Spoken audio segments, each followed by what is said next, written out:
Salut, bonjour à tous. Jeudi 15 décembre 2022. Bonjour à tous. Bienvenue en direct sur Actu Matin. C'est votre matinale sur Canal 3 Bénin. Dans les instants qui vont suivre, vous aurez la presse nationale dans sa livraison du jour. Elle parle du deuxième sommet États-Unis-Afrique auquel prend part le chef de l'État béninois, Patrice Talon, et déjà des retombées pour le Bénin. En marge du sommet, la réunion de travail avec la délégation du Millennium Challenge Corporation qui s'est soldée par la signature du premier compact régional Niger-Bénin de plusieurs millions de dollars pour l'amélioration du réseau routier Cotonou-Niamey. À suivre avec nous la une en ouverture et en fin d'édition, la revue de presse. Nous sommes jeudi et ce jeudi, votre rendez-vous économie avec Clément Tchadé. Nous parlerons des entreprises à l'ère des ODD. Les acteurs économiques et financiers sont appelés à contribuer aux objectifs de développement durable par des investissements. Harry Videro est spécialiste des ODD. Il est consultant senior en management des organisations. Il nous donnera des orientations dans l'entretien que nous aurons avec lui sur les types d'investissements adaptés aux pays africains comme le Bénin. Les sports après le bulletin matinal de William Cliquant. On connaît les finalistes de la Coupe du Monde Qatar 2022. La France rejoint l'Argentine en battant par 2-0 le seul pays africain encore en compétition, le Maroc. Les temps forts avec Ali Moumouni qui par la suite donnera la parole à un acteur sportif. Il s'agit de Hugues Guidi qui est membre de l'association Old Football Stars of Aboumé. Il sera question de la deuxième édition du tournoi Talent Plus. Merci d'être des nôtres. Dans un petit instant, vous aurez les gros titres de la presse nationale. Campagne promotionnelle de fin d'année sur Canal 3. Nos prix sont en fête au cœur de ce mois de décembre. Pour toutes nos prestations, reportages, magazines, invités journal, émissions de toute nature et même politique, profitez d'une réduction allant jusqu'à 50%. Courez vite à notre service commercial pour toutes vos commandes de reportages, de magazines, émissions politiques pour profiter de notre campagne promotionnelle de fin d'année. Contact service commercial 69 17 99 99 95 74 29 23.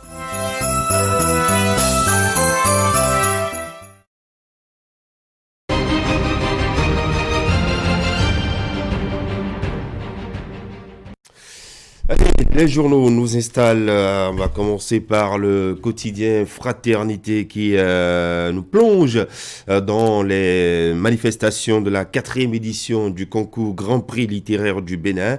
Le ministère de la Culture a réédité l'exploit. L'engagement du ministre Bimbola a éveillé la passion du livre. Une cagnotte de 9 millions de francs CFA sont emportés par 3 prix. Et puis violence des apprenants sur les enseignants au Bénin, récurrence de l'indiscipline, la relève inquiète, écrit ce matin le journal Opinion de Kofi Juste Hessa, des élèves à la couronne, les maîtres à la serpillière. Et puis gestion technologique et informatique dans les structures financières décentralisées. Adapami se projette sur une meilleure rentabilité par les microfinances. On passe à un autre journal, le matinal. Sème craqué, des tonnes de drogue interceptées. La douane béninoise en alerte maximale. Et puis, enseignement supérieur, blocage du recrutement des 1635 enseignants. Décryptage info ce matin. Nous plonge dans la réhabilitation du réseau routier Cotonou-Niamey. Millennium Challenge Corporation accorde 124,5 milliards de francs CFA au Bénin. Et puis financement des agents économiques au Bénin. Les conditions d'accès au microcrédit à la FIA 2 sont précisées dans les colonnes du journal. L'événement du jour.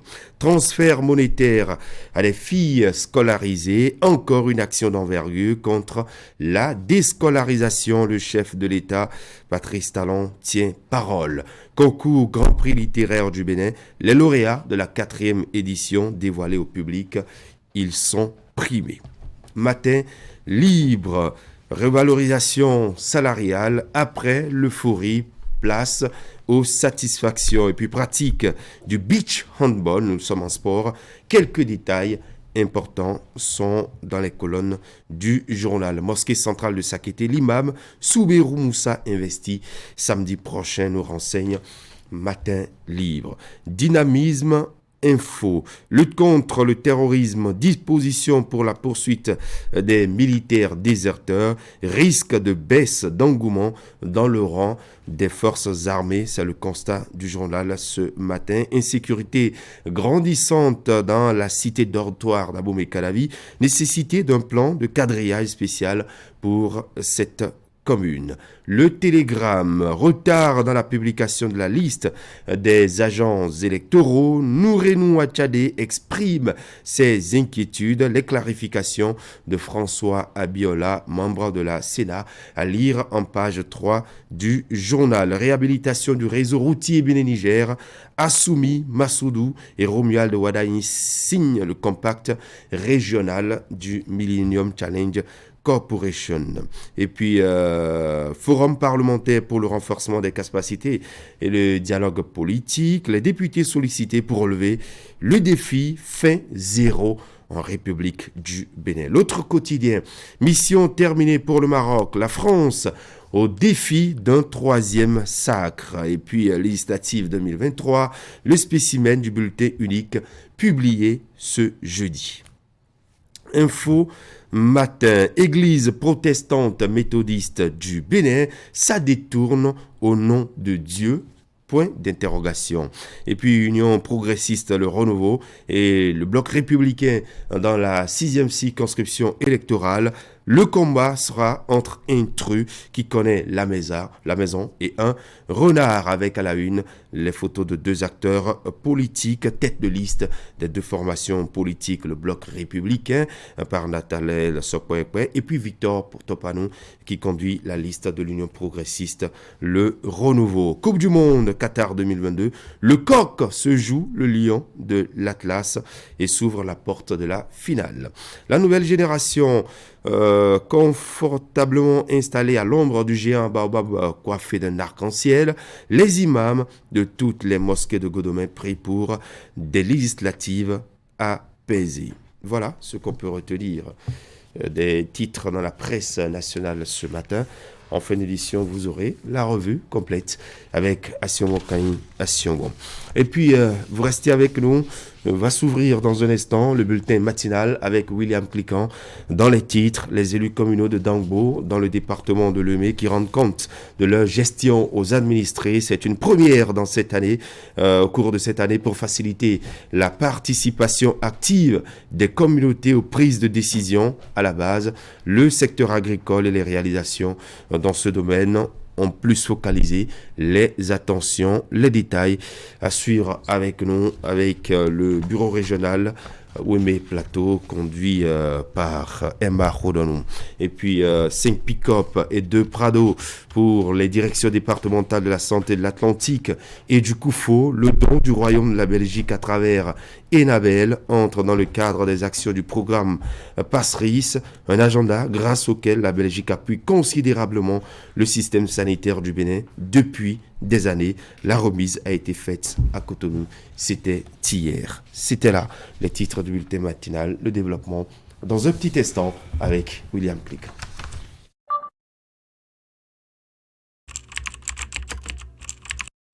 Votre chaîne Canal 3 Bénin à portée de main.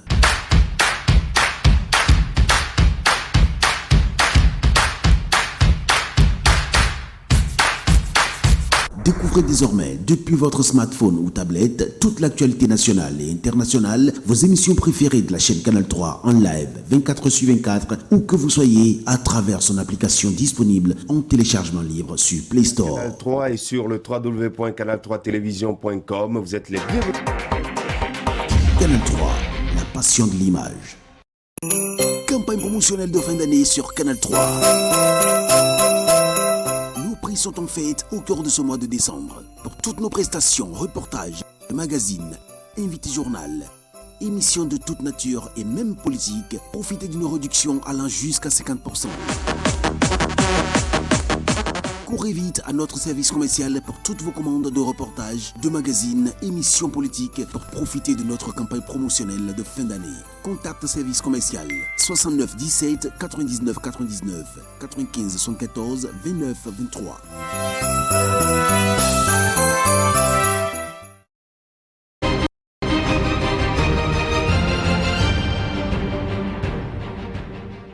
7h16 sur Actu Matin, le bulletin matinal avec vous, William Cliquant. Bonjour. Bonjour Christian, bonjour à tous. Vous le disiez il y a un instant, c'est la première audience publique de reddition de comptes au titre de cette année 2022 dans la commune de Dangbo. Un rendez-vous d'expression de la décentralisation est le lieu par excellence de participation des citoyens à la gestion des affaires publiques dans cette commune. Les travaux ont permis aux différents acteurs de faire le point global des actions menées dans le secteur de l'agriculture.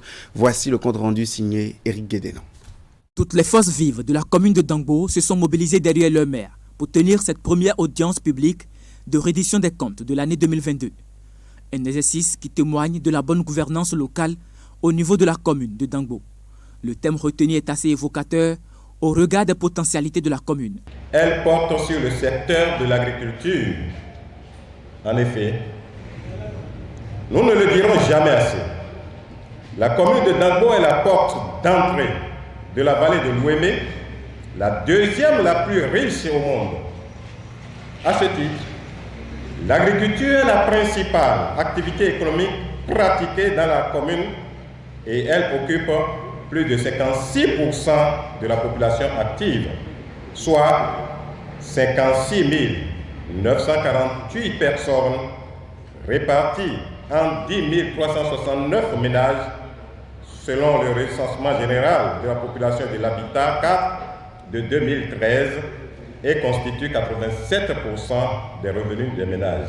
Par cette audience publique de reddition des comptes, le maire de Dangbo respecte ainsi les dispositions légales portant code de l'administration territoriale en République du Bénin. Pour l'organisation de la présente audience, la mairie a bénéficié de l'appui du projet Participe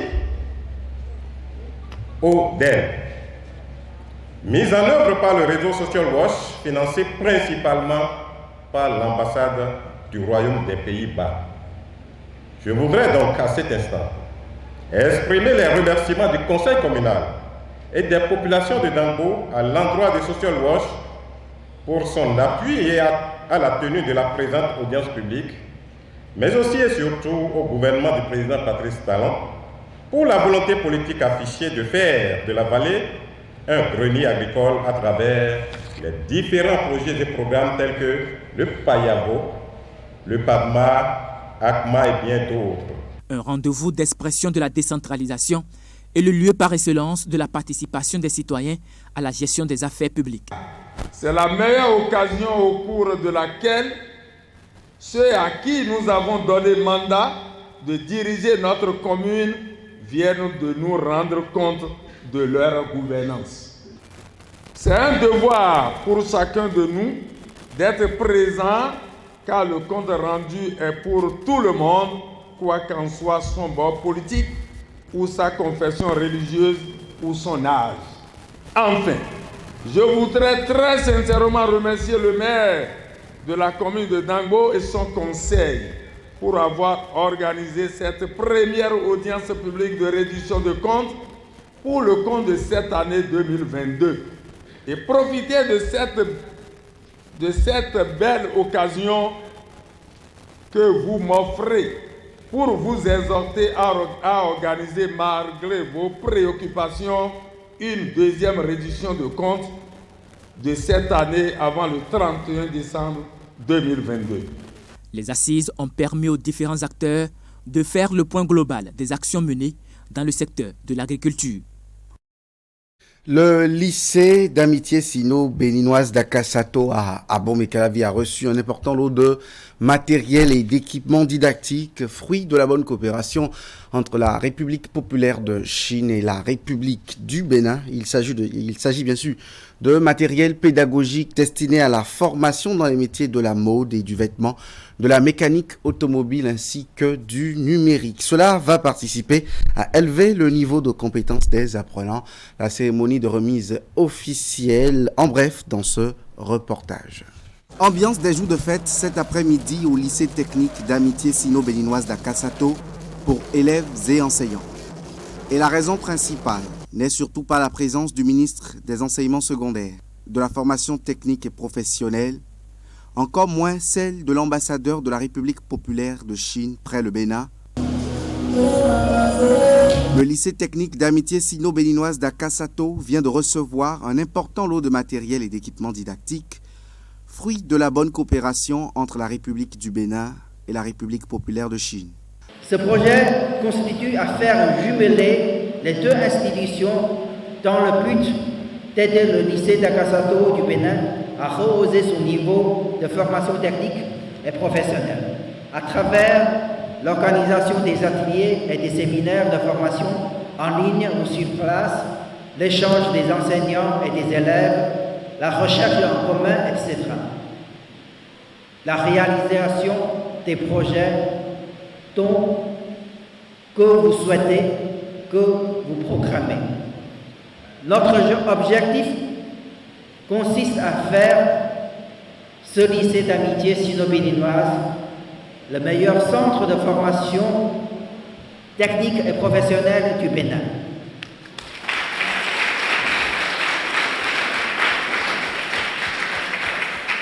Quand je dis notre, c'est le ministre et moi, c'est aussi les deux gouvernements.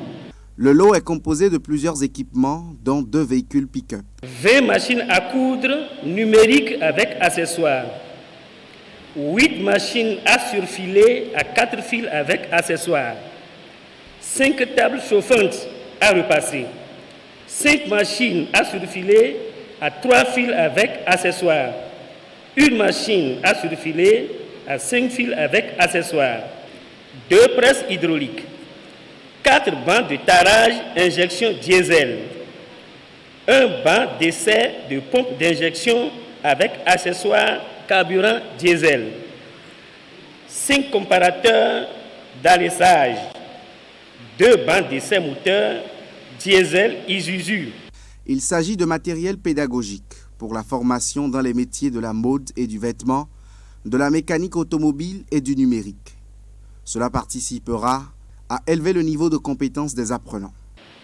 Excellence, Monsieur l'ambassadeur, au nom du président de la République du Bénin, Son Excellence Monsieur Patrice Talon, au nom du gouvernement béninois, recevez toute la gratitude du peuple béninois pour l'accompagnement continu dans l'amélioration de la formation professionnelle au Bénin. Monsieur le proviseur du lycée et chers acteurs de la communauté éducative du lycée, vous êtes des privilégiés avec cet appui permanent de la République populaire de Chine à l'endroit de l'établissement dont vous avez la charge. Je vous invite à une bonne utilisation de ce qui est mis à votre disposition dans le cadre de ce partenariat.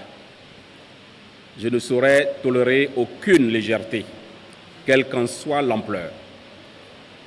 J'attends de vous, dans les meilleurs délais, un guide de gestion et de suivi de ces matériels et équipements. Toujours dans le cadre de la coopération entre le Bénin et la Chine, la rénovation complète du lycée technique d'amitié sino-béninoise d'Akasato est actée et sera une réalité dans les mois à venir.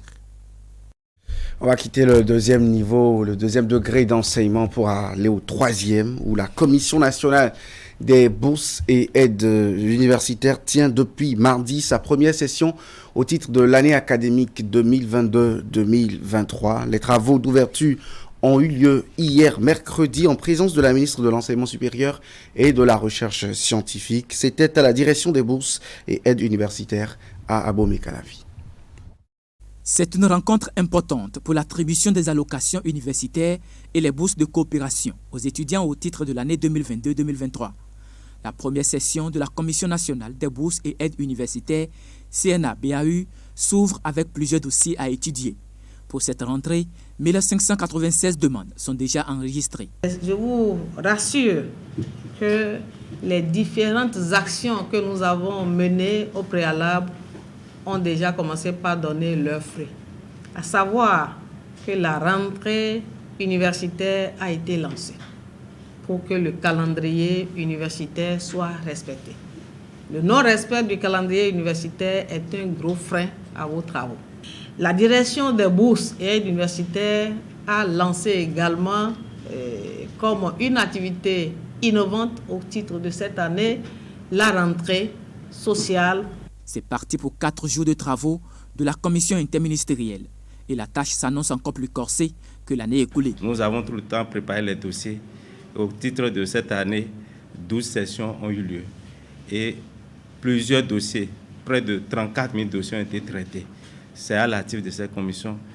Mais je peux vous dire, grâce à leur travail, nous avons pu payer à temps, à bonne date, les bourses et aides universitaires. Si le bilan de l'année précédente est assez concluant, il n'en demeure pas moins que des difficultés ont aussi été enregistrées. Dans sa présentation, la Commission a émis des recommandations pour améliorer davantage ses performances, lesquelles ont déjà comblé les responsables étudiants représentés à l'ouverture de la première session. Et je voudrais, au nom de tous les étudiants du Bénin, vous remercier et remercier l'équipe pour ce travail impeccable qu'ils abattent afin que la dynamique que vous impulsez puisse toujours donner ce que nous attendons. Les représentants des étudiants ont formulé des doléances afin que tous leurs camarades soient pris en compte. Dans la même perspective, des mesures sont annoncées pour contribuer davantage à atteindre les objectifs. Compte rendu signé Ali Moumouni. Plan global de réforme du système de gestion des finances publiques prorogé, bilan et perspectives. C'est autour de ce thème principal que portent les discussions de la 13e revue des finances publiques ici au Bénin, organisée par la cellule d'appui au pilotage des réformes du ministère en charge des finances. Elle donne l'occasion aux différents acteurs de faire le point de la mise en œuvre d'une série d'actions et aussi de définir les perspectives à venir. On va suivre le reportage. Tous les acteurs impliqués dans la gestion des finances publiques du Bénin se retrouvent dans cette salle pour la 13e édition de la revue des finances publiques, un élément capital du dispositif de suivi et évaluation de l'ensemble du système de gestion. Une tradition rééditée par la cellule d'appui au pilotage des réformes du ministère de l'économie et des finances. Cette rencontre annuelle offre l'occasion aux divers acteurs de faire le point de la mise en œuvre du plan d'action et de prendre des mesures pour l'avenir. Après une expérimentation en double commande de 2019 à 2021, notre gouvernement a pris l'option de faire basculer notre pays à la gestion en mode programme à partir du 1er janvier 2022, avec comme objectif l'amélioration de l'efficacité de l'action publique pour le bénéfice de tous, citoyens, usagers, contribuables et agents de l'État, d'une part, et l'instauration d'une véritable transparence dans la gestion des finances publiques, en rendant notamment plus visibles les documents budgétaires à la fois pour le Parlement et pour le citoyen d'autre part. Nous voudrions ici saluer la mise en œuvre continue des réformes en matière de gestion des finances publiques, comme par exemple les progrès accomplis dans la transparence budgétaire, la modernisation de l'administration fiscale et douanière et la bascule intégrale dans la gestion en mode programme depuis janvier 2022. En même temps, il reste de nombreux défis à fort impact auxquels le gouvernement devra faire face à travers la rénovation de ses engagements. C'est pourquoi cette revue permet aux parties prenantes d'échanger en effet sur les choix opérés et des orientations retenues dans la conception des réformes des finances publiques. La marche du Bénin vers la gestion en mode programme, la mise en place d'un système intégré de gestion des finances publiques en sont des exemples concrets. Le représentant du ministre d'État à cette revue s'est réjoui des avancées notées. Je voudrais donc manifester toute la reconnaissance de Monsieur le ministre d'État et saluer l'engagement de nos partenaires techniques et financiers ici présents, notamment l'Union européenne, la coopération canadienne, la Banque mondiale, la GIZ, l'USAID, le système des Nations unies, les Pays-Bas ainsi que le PNUD. Les performances obtenues traduisent aussi l'efficacité du cadre institutionnel et organisationnel mis en place autour de notre cellule d'appui au pilotage des réformes, cellule qui a pris le relais de l'unité de gestion des réformes des finances publiques. Avec ces avancées notables dans la gestion des finances publiques du Bénin, de bonnes perspectives s'annoncent. Les acteurs ici présents auront donc à évaluer les différentes actions engagées en vue d'améliorer encore la performance de gestion des finances publiques du Bénin. On reste avec Clément Achali dans le monde des finances pour parler de cet atelier sur les pratiques de gestion pour une meilleure rentabilité de la technologie au sein des SFD, systèmes financiers décentralisés. Il est organisé par le projet Appui au développement, à la professionnalisation et à l'assainissement de la microfinance ADAPAMI, mise en œuvre par Développement International des Jardins. Au cours de cet atelier, une étude commanditée par le projet et réalisée par 2 experts fera l'objet des différentes réflexions. Les travaux sont lancés depuis hier à Cotonou. On suit le compte rendu.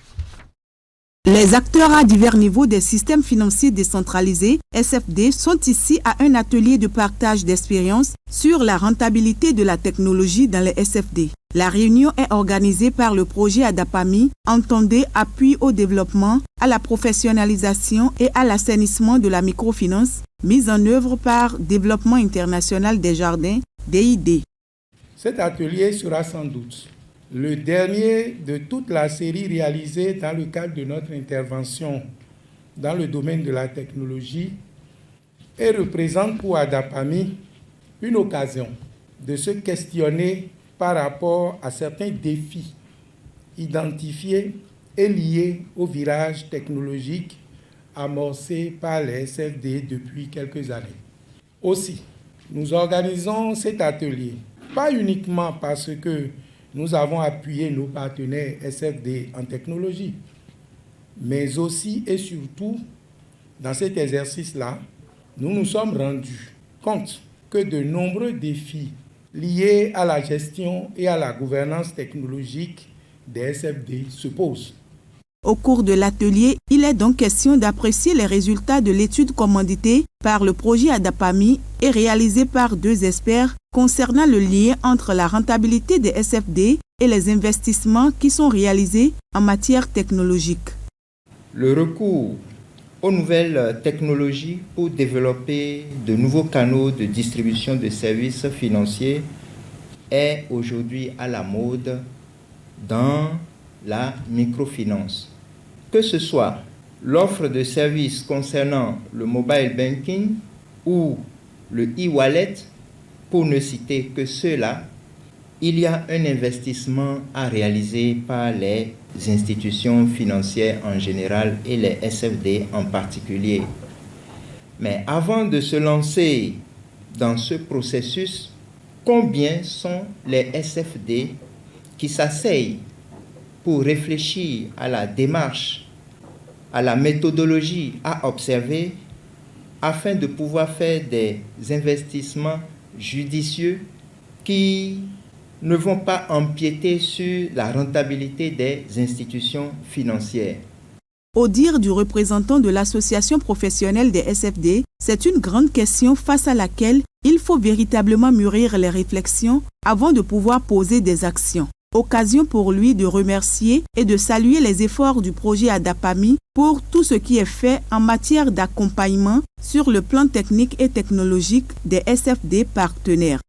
Pour ce qui concerne le consortium ALAFIA, qui naturellement va se saisir des résultats de cette mini-étude, il s'agira pour nous de vulgariser donc ces résultats à l'ensemble des SFD afin que de plus en plus les institutions ne naviguent pas à vue en matière d'investissement à réaliser sur le plan technique et technologique pour pouvoir élargir leur portée et réaliser ainsi leur mission.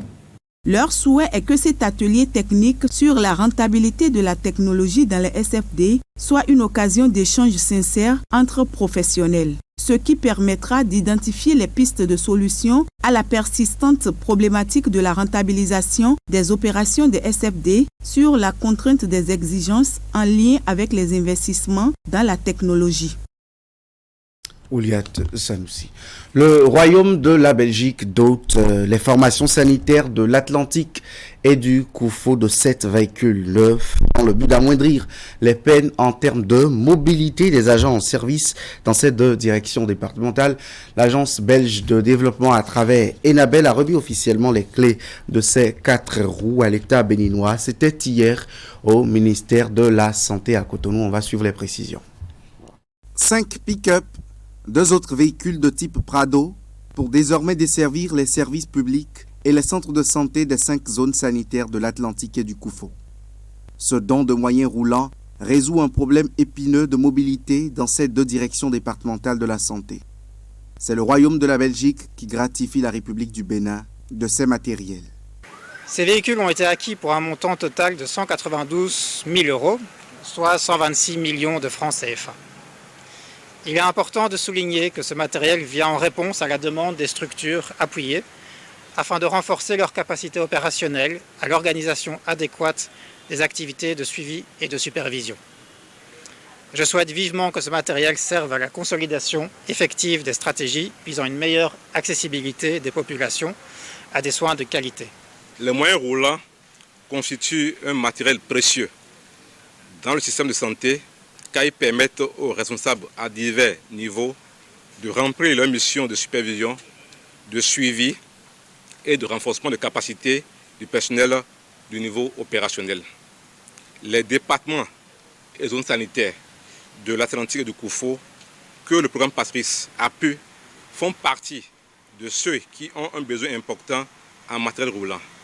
Je voudrais ici vous rassurer de ce que les 7 véhicules seront utilisés par les structures bénéficiaires aux fins auxquelles ils sont destinés et vont bénéficier d'une maintenance préventive et curative systématique et d'une assurance appropriée. L'acquisition de ces matériels roulants s'inscrit dans la continuité des actions menées par le Royaume de la Belgique au profit du Bénin à travers le programme PASSRIS. Un programme qui a déjà appuyé les structures sanitaires en gestion de données médicales, en soins obstétricaux et néonataux d'urgence, ainsi qu'en matière d'accès à la planification familiale et bien d'autres. Des actions en vue d'insuffler une nouvelle dynamique aux marchés agricoles dans quelques pays de la communauté économique des États de l'Afrique de l'Ouest, CEDEAO. Le programme régional d'intégration des marchés agricoles est né de la volonté de 2 gouvernements, le gouvernement du Bénin et le gouvernement du Togo, de soutenir la transformation durable de l'agriculture familiale dans les 2 pays, ainsi pour relever des défis en ce secteur. Le lancement du projet financé par le Fonds de développement agricole a eu lieu à Boïcon. Les précisions avec Imet Hélène Amoussou. Programme régional d'intégration des marchés agricoles PRIMA. Le projet démarre en 2023 et va durer 6 ans. Il vise de façon générale à stimuler le commerce agricole régional pour créer des emplois pour les femmes et les jeunes. Le PRIMA va également permettre d'augmenter les revenus et améliorer la sécurité alimentaire, de même que la nutrition des ruraux pauvres. Cette innovation du ministère de l'Agriculture, de l'Élevage et de la Pêche et du FIDA vise à soutenir la transformation durable de l'agriculture familiale au Bénin et au Togo en améliorant les performances des pôles commerciaux sous-régionaux et des couloirs de transport transfrontaliers tout en favorisant l'entrepreneuriat rural pour les jeunes et les femmes et en connectant pleinement les petits exploitants aux marchés nationaux et sous-régionaux. La mise en œuvre du PRIMA est un pas de plus dans le renforcement de la collaboration entre le système des Nations Unies et le gouvernement du Bénin. Ensemble, nous visons une efficacité accrue qui passe par la mutualisation des ressources pour le bénéfice des populations les plus vulnérables. Outre les producteurs agricoles, bien d'autres groupes cibles seront impactés. Les interventions sont à échelle régionale et couvrent 2 des 16 pays de la communauté économique des États de l'Afrique de l'Ouest, CEDEAO, évalués à 108,6 millions de dollars, dont 62,8 millions pour le Bénin. Le projet se décline en 3 composantes. À travers le PRIMA, nous ambitionnons d'augmenter le revenu d'au moins 80% des producteurs bénéficiaires, de réhabiliter 5 marchés de regroupement, notamment les marchés de Malanville, de Glazoué, de Djougou, de Dobo et de boycott et 10 marchés de collecte qui approvisionnent ces différents marchés de demi-gros. Nous ambitionnons également de réhabiliter 300 km de pistes rurales qui puissent permettre de désenclaver les bassins de production qui approvisionnent ces différents marchés. Si la formulation de ce programme a été une innovation majeure et un apprentissage à tous les niveaux, sa mise en œuvre sera davantage déterminante et donnera ainsi une formidable occasion de travailler ensemble, de relever ensemble les défis de développement, mais aussi d'avoir l'opportunité de booster la production agricole tirée par le marché. Mon patron est plus pressé que moi. Prima ne fera pas 6 ans, les dossiers. 4 ans, on a fini. Alors il faut que tout le monde s'engage, bénéficiaires, acteurs de l'ombre, pour qu'on ne retarde pas les choses à travers des procédures administrativistes. Il faut lever le pied. Le financement du Prima est assuré par le Fonds international de développement agricole FIDA. La tutelle administrative du projet est assurée par les ministères en charge de l'agriculture, le MAEP au Bénin et le MAPA au Togo. La coordination des activités entre le Bénin et le Togo est à la charge d'une unité d'assistance technique régionale. Dans chaque pays, le programme sera sous un comité de pilotage qui, entre autres, assurera le suivi des orientations stratégiques définies. Du retour de Boycott, Actu Matin se poursuit avec vous, Christian. Merci. Merci à vous, William Cliquant. Très bonne journée du jeudi. Dans un petit instant, vous aurez les sports avec Ali Moumouni ce jeudi. On reviendra donc sur ce qui fait l'actualité au plan mondial. La finale de la Coupe du Monde. On connaît désormais l'adversaire de l'Argentine. Il s'agit de la France qui a battu hier par 2-0 l'équipe du Maroc. On aura les précisions dans un instant avec Ali Moumouni et juste après on parlera de cette initiative de l'association Old Football Stars of Abomey, en abrégé OFSA, qui lance la 2e édition de son tournoi de football Talent Plus. Nous aurons en plateau un invité pour nous apporter plus de précisions sur cette activité qui aura lieu, ce week-end. Hugues Guidi est membre de l'association OFSA. Il sera avec nous sur le plateau du journal des sports. Et puis, juste après, vous aurez votre forum de discussion ce matin. 2 sujets tirés de l'actualité sociale. Il s'agit du système éducatif avec cette déviance que nous observons de plus en plus dans les établissements scolaires, les menaces, les comportements déplacés et les violences sur les enseignants qui sont désormais devenus la cible des élèves indisciplinés. On va en parler. Et puis, puisque nous sommes dans la période, il sera question de la célébration des fêtes de fin d'année, la Noël et le Nouvel An qui pointent déjà à l'horizon dans une atmosphère pas très gaie. Quand on y regarde de plus près, il s'agit de cette morosité économique ambiante. Est-ce que la révalorisation des salaires pourra corriger quelque chose? C'est une question que nous poserons tout à l'heure aux débatteurs. Et puis jeudi économie avec Clément Tchadé, on parlera des entreprises. Quel investissement adapté à l'ère des ODD? Dr Harry Videro, spécialiste des ODD, les consultants seniors en management des organisations. Il sera avec nous pour nous apporter beaucoup plus de précision. Ainsi se présente le programme de cette matinale sur Actu Matin. Voici les sports après la pub. Campagne promotionnelle de fin d'année sur Canal 3. Nos prix sont en fête au cœur de ce mois de décembre. Pour toutes nos prestations, reportages, magazines, invités journal, émissions de toute nature et même politique, profitez d'une réduction allant jusqu'à 50%. Courez vite à notre service commercial pour toutes vos commandes de reportages, de magazines, émissions politiques pour profiter de notre campagne promotionnelle de fin d'année. Contact service commercial 69 17 99 99 95 74 29 23.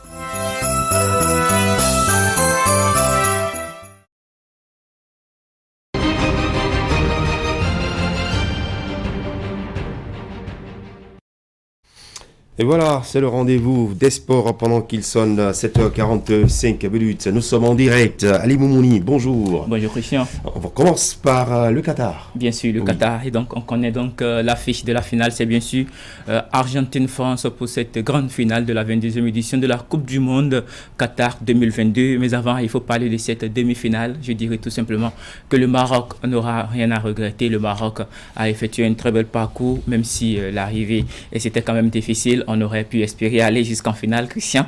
Mais bon, les demi-finales, c'est pas encore aussi grave. C'est déjà un bon pas pour tout le continent, un bon pas pour le Maroc qui entre désormais dans l'histoire du football mondial. Le Maroc a été battu donc hier. C'était face à la France pour cette rencontre, comme tant pour la deuxième demi-finale de cette compétition de 2-0 à l'arrivée. La France qui a ouvert donc très tôt le score grâce à Théo Hernandez qui remplace bien sûr son grand frère qui était titulaire au sein de cette formation française. Donc Kolo Muani qui découvre donc sa première sélection. Kolo Muani donc permet donc à la France de corser la mise et donc d'inscrire le deuxième but du break et de s'offrir la qualification pour la finale. La France qui est donc qualifiée pour une deuxième fois consécutive pour la finale de la Coupe du Monde et sera face à l'Argentine. La question c'est bien sûr de savoir est-ce que la France va donc rééditer l'exploit cette saison, un troisième titre pour les Français. C'est la question que l'on se pose actuellement, ou bien pour l'Albi Céleste, si l'Argentine va pouvoir donc s'offrir un quatrième titre de la Coupe du Monde. Christian, les questions restent posées. Les affiches de la finale, c'est bien sûr à partir de ce dimanche, ce serait entre l'Argentine et la France, mais avant demain et samedi, 17 décembre, il y aura l'affiche de la troisième et quatrième place qui opposera bien sûr la Croatie au Maroc. Christian, voilà pour ce qui concerne l'actualité internationale du mondial. On revient au pays. Alors, justement, avant de revenir au pays, quand vous regardez un peu cette affiche de finale de la Coupe du Monde, avec les performances réalisées par les deux sélections, l'Argentine, la France, comment voyez-vous venir à cette finale-là?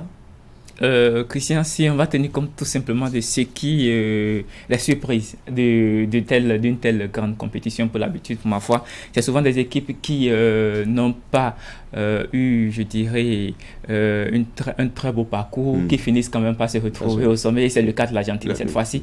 Mais pour être honnête, il faut reconnaître que la France a une équipe nettement supérieure en termes d'individualité et aussi en termes d'endurance comparativement à l'équipe argentine. Mais maintenant, l'Argentine qui tourne autour de Lionel Messi. Justement, on attend donc de voir quand même dimanche laquelle des deux équipes. En tout cas, ça sera époustouflant. C'est un grand rendez-vous que nous prenons. À ne pas manquer. À ne pas manquer. Justement, je sais que vous ne manquerez pas ça, un peu comme Herman Niambossou, Hakimi Ousseni, ou même vous, Hugues Guidi, vous ne manquerez pas ce rendez-vous. Pas du tout. Vous êtes bien footeux. Vous aimez le foot. Absolument, référé du football. D'accord, justement, on parlera de football avec vous dans un instant. On poursuit. On revient au pays, comme je le disais, Christian. On parle donc de la Ligue professionnelle du Bénin, la 8e journée, donc des journées avancées qui ont démarré donc depuis hier mercredi dans la zone A. Il y a eu donc 4 explications au programme. Le Real Sport qui était à domicile face à Dynamique FC de Djougou s'est incliné 0 but contre 1.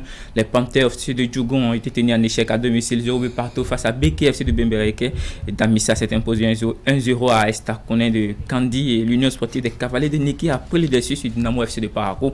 2-0 à l'arrivée dans la zone B, donc la zone Mono, Ouémé, Mono et Koufo. Soleil FC était donc à domicile face à Dynamo FC d'Abomey. La rencontre s'est soldée par le score d'un but contre 3 pour l'équipe d'Abomey, et l'association sportive de Tonnerre de Boycon s'est imposée aussi face à Énergie FC 2-1. Dadje a pris le dessus face à Espoir FC de Savalo, même score. Rodio et Baniganse se sont séparés 2 buts partout.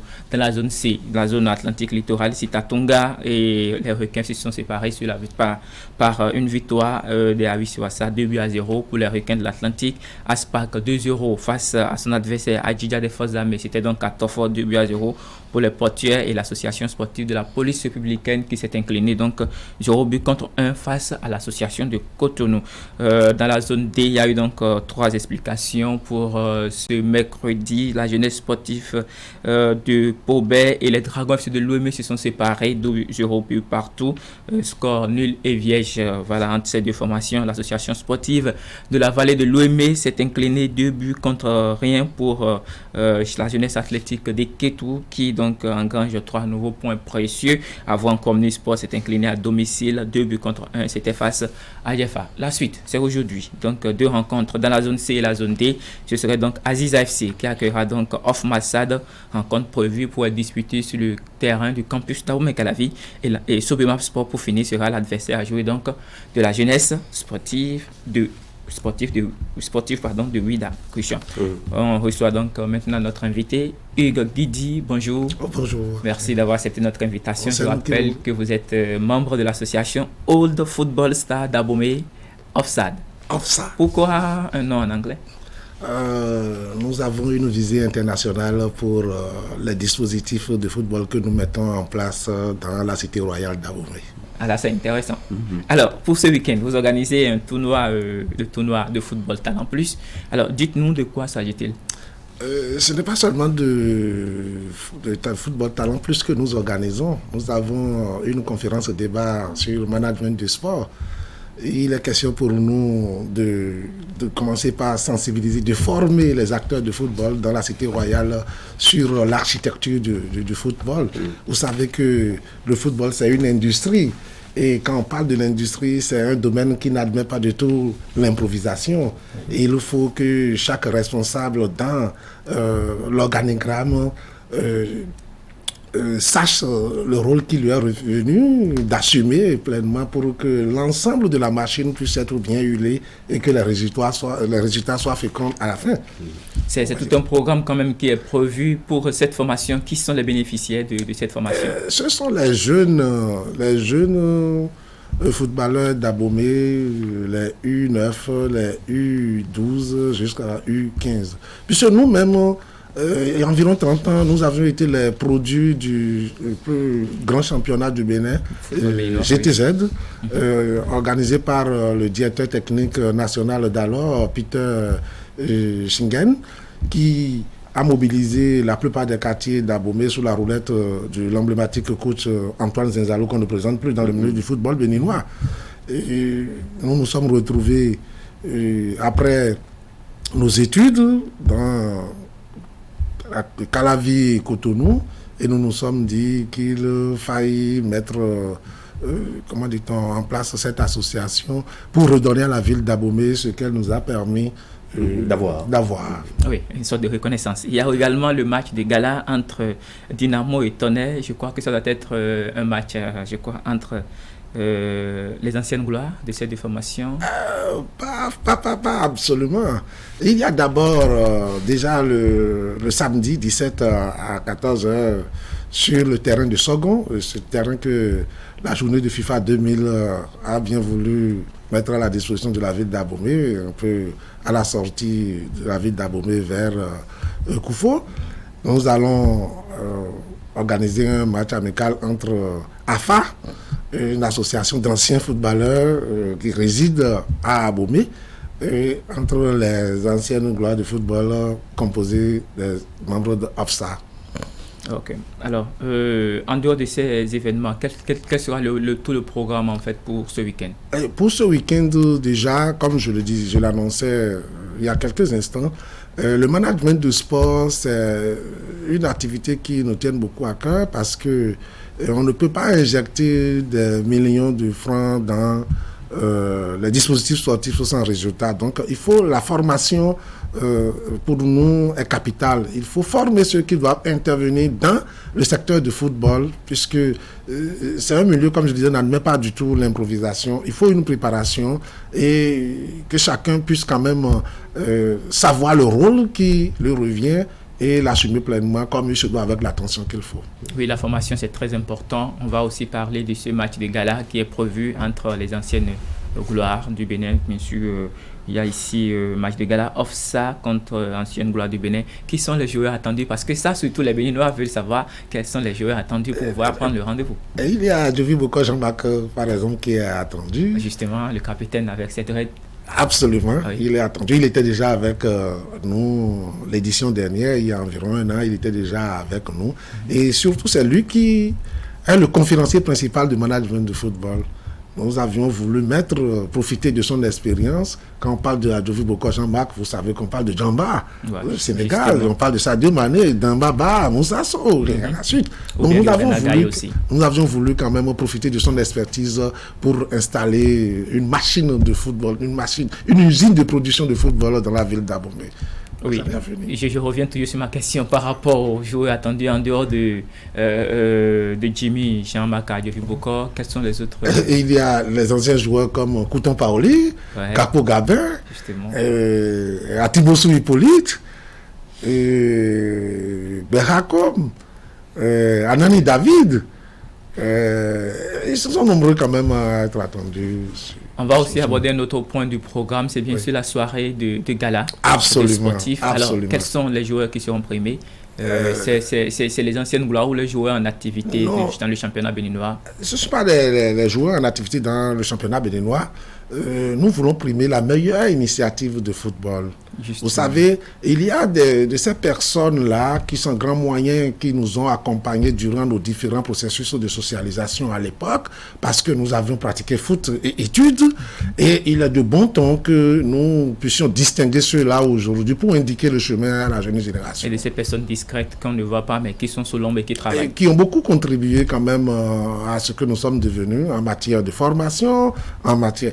Nous avions connu une époque fantasmagorique en matière de football. C'était le championnat le plus attendu et que la plupart des autorités au niveau de la fédération béninoise ne manquaient pas de venir piocher dans tout ça. Jocelyn Aouya, par exemple, le résultat de ce championnat GTZ que nous avions connu sur le plateau d'Abomey. Alors, on va faire finir avec le dernier point, c'est bien sûr le tournoi Football Talent Plus édition 2022. Quelles sont les équipes attendues? Combien d'équipes participent d'abord à la compétition? Il y a 4 équipes qui sont attendues, 2 choisies à Boycon et 2 choisies à Abomey.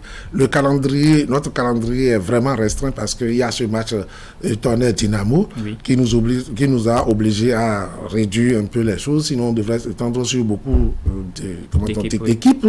Mais nous allons jouer demi-finale directe, puis la finale. Et l'objectif pour nous, c'est la formation, comme je vous l'ai annoncé ici, c'est la formation des jeunes talents, parce que le football, c'est un apprentissage. Ce n'est pas à un âge adulte qu'on devient footballeur. Et il faut que nous puissions quand même travailler à la base, et avoir une pépinière bien formée et être sûr que notre championnat sera bien vivifié à l'arrivée. Oui, la formation, c'est très important et pour encourager les jeunes, il faut trouver aussi des moyens de motivation. Vous avez prévu des trophées pour les meilleures équipes? Quels sont les prix qui sont en jeu? Nous allons soulever sur ce stade la coupe aux grandes oreilles. Ah, la Ligue des Champions, Christian. Et vous aurez le temps de constater dans les images qui vont circuler après l'édition. Alors, votre mot de fin pour terminer cet entretien? Je voudrais remercier tous les membres du bureau qui s'acharnent, notamment le président Paoli Kouton, le VP Capo Gabin, le TGA Timbousou Hippolyte, TGA Becha et tout l'ensemble d'équipe qui est à pied d'œuvre pour que nous puissions continuer toujours dans la même dynamique pour asseoir cette école de football que nous rêvons de mettre à la disposition de la nation béninoise pour avoir plus de talent dans notre équipe nationale. Et Guidi, merci beaucoup d'avoir accepté notre invitation, merci beaucoup. Et n'oubliez pas de transmettre à Christian son invitation parce que c'est un véritable attaquant de pointe. Il est déjà invité. Alors, on rappelle que le programme, c'est du samedi au dimanche prochain du côté d'Abomey. Justement, vous avez parlé de votre association qui a une visée internationale, mais pourquoi vous vous concentrez beaucoup plus sur Abomey? Nous avons un responsable chargé de coopération qui est basé à Paris. Et si je ne voudrais pas devancer les faits, si tout va bien, vous allez voir, on va utiliser vos canaux pour communiquer sur beaucoup de choses, parce que nous sommes en train de nous glisser à l'intérieur du Parc des Princes, même à Paris. Nous n'avons pas voulu mettre les charrues devant les bœufs. Parce que parmi vous, il y a des fans du parc du PSG. Nous avons même un enfant qui déjà a eu 15 ans au PSG. C'est ça. Ah, c'est magnifique. En tout cas, merci beaucoup de courage à vous. Je pense qu'il y a également une autre association du côté d'Abomey qui fera une sortie des festivités qui sont annoncées. Je veux parler de l'association Dogissimi également. Et vous, Hugues Guidi, je le dirai sans me tromper, que vous êtes un fin connaisseur de tout ce qui est plateau d'Abomey en matière d'histoire. Je n'ai pas encore de pareilles prétentions. Quand on vous prend pour parler de l'histoire du plateau d'Abomey, vous êtes, en tout cas, vous êtes au top niveau. Bravo, félicitations pour ce travail. Merci beaucoup. Merci. Très bonne journée à vous. Merci Ali. C'est moi. À demain, Christian. Rendez-vous demain. Allez, on va marquer la pause, le temps d'installer le plateau de la discussion.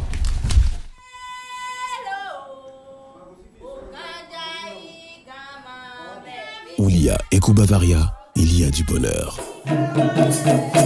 Les grands moments méritent d'être célébrés avec Eco Bavaria, le breuvage de cette génération et des générations à venir.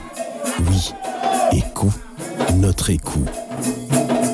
Toujours au rendez-vous. Eco, la tradition de l'excellence. Cette année, on va fêter comme des boss avec Néo et Allo. Jusqu'au 19 janvier 2023, venez vous équiper chez le boss de l'électroménager. Écran TV, barre de son, réfrigérateur, micro-ondes, machine à laver, climatiseur et bien d'autres. Tout pour se mettre.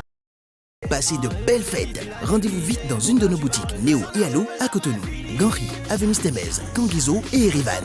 Tous les produits sont garantis jusqu'à 12 mois. Service après-vente et livraison assurée. Infoline 60 assuré 66 66. Et quelle technologie vous souhaite? Joyeux Noël et bonne fête de fin d'année. Campagne promotionnelle de fin d'année sur Canal 3. Nos prix sont en fête au cœur de ce mois de décembre. Pour toutes nos prestations, reportages, magazines, invités journal, émissions de toute nature et même politique, profitez d'une réduction allant jusqu'à 50%. Courez vite à notre service commercial pour toutes vos commandes de reportages, de magazines, émissions politiques pour profiter de notre campagne promotionnelle de fin d'année.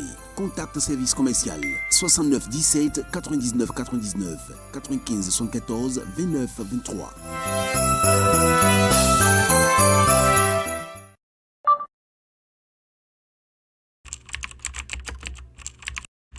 Votre chaîne Canal 3 Bénin à portée de main.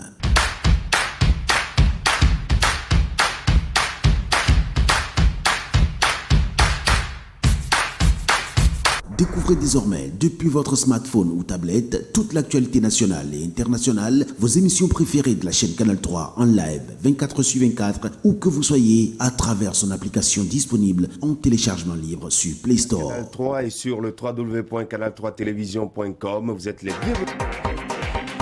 Canal 3, la passion de l'image.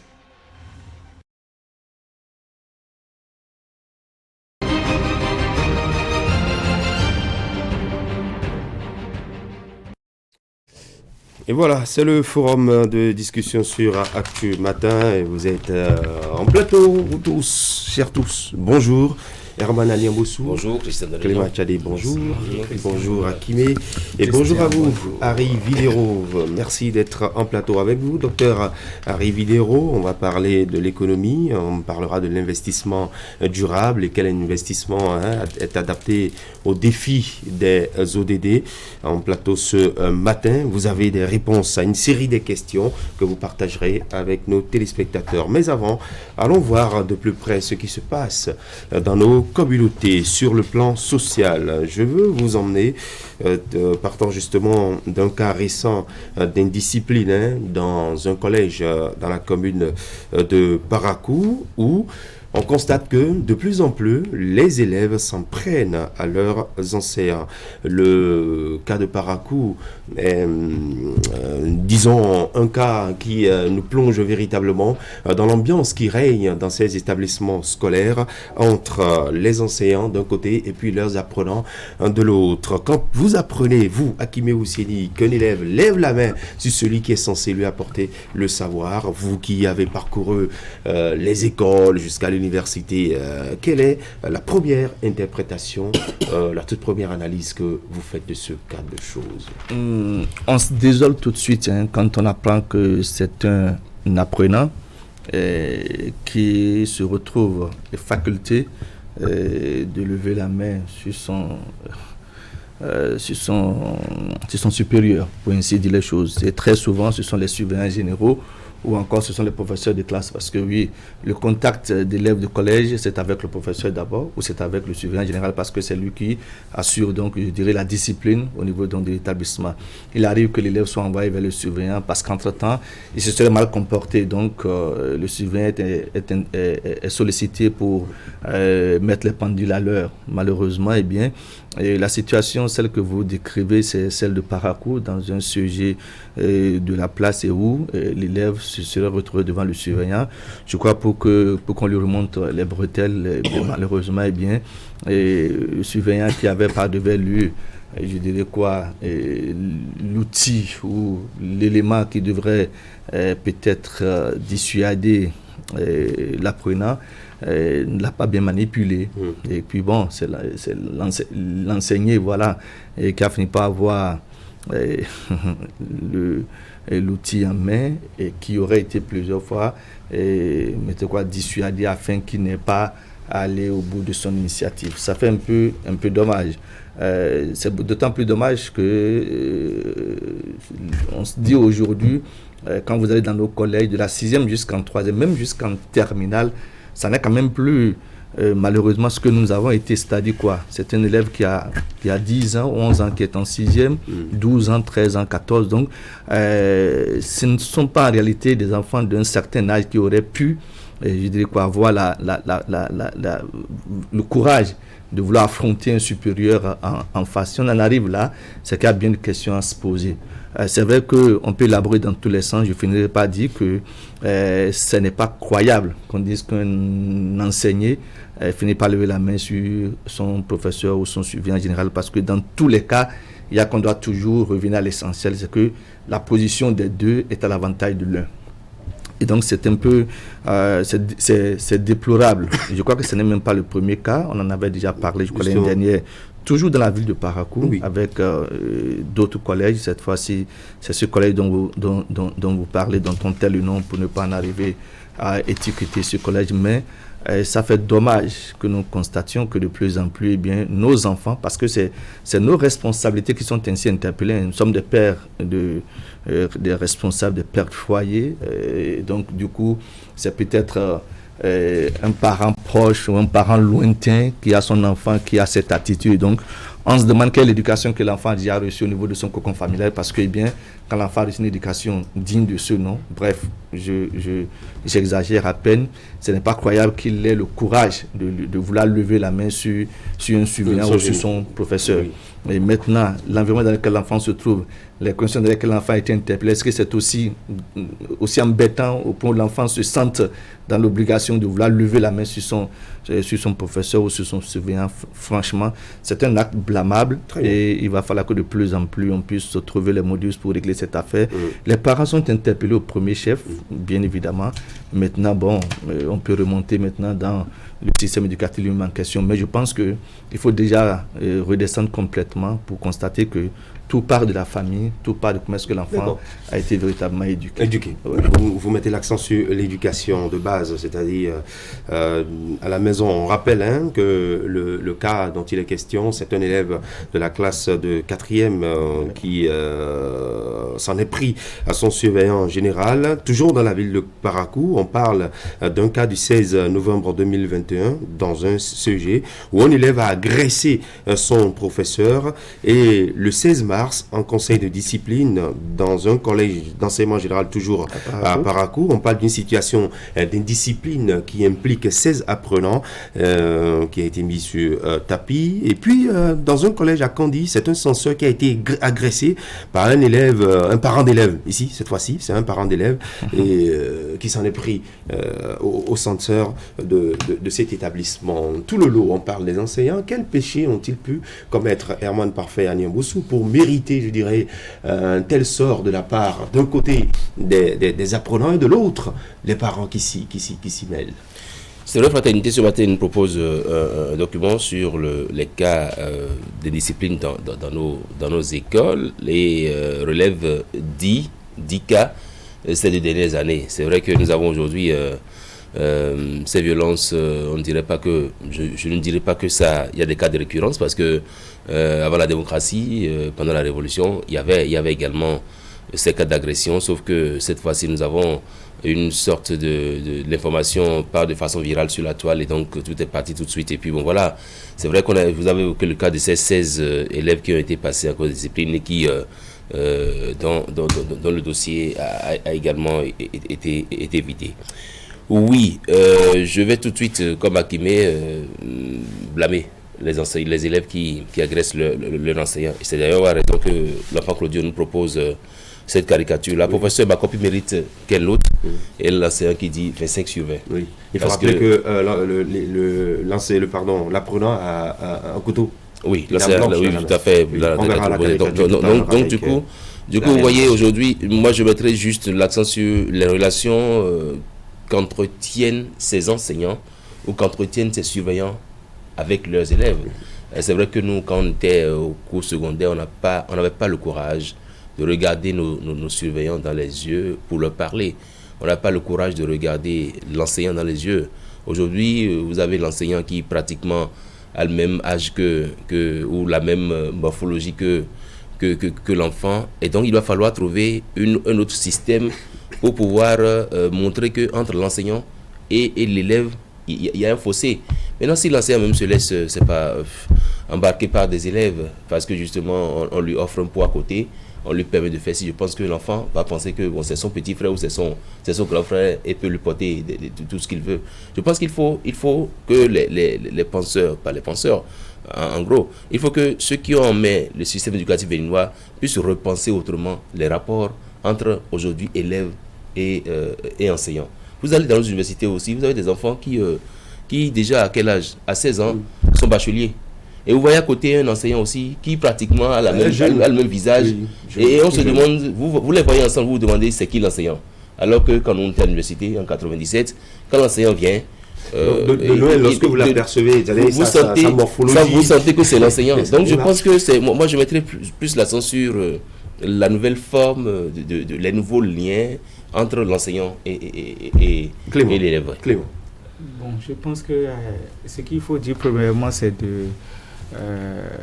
de condamner ces genres d'actes parce que c'est inacceptable qu'on apprenne. D'abord, vous savez, quand on se retrouve dans un continent comme le nôtre, encore dans un pays comme le Bénin, et on remonte à l'histoire, même si on est à la fleur de l'âge et qu'on n'a pas tout vécu, on connaît l'histoire de notre pays.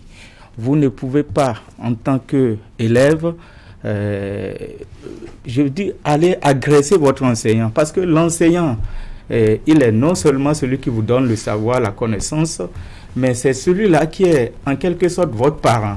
L'enseignant est à la fois votre éducateur. Donc, quand il arrive qu'on apprenne, quelles que soient les raisons, c'est vrai que Herman disait ici tout à l'heure qu'il faut repenser ou encadrer les rapports ou la cohabitation entre enseignants et apprenants.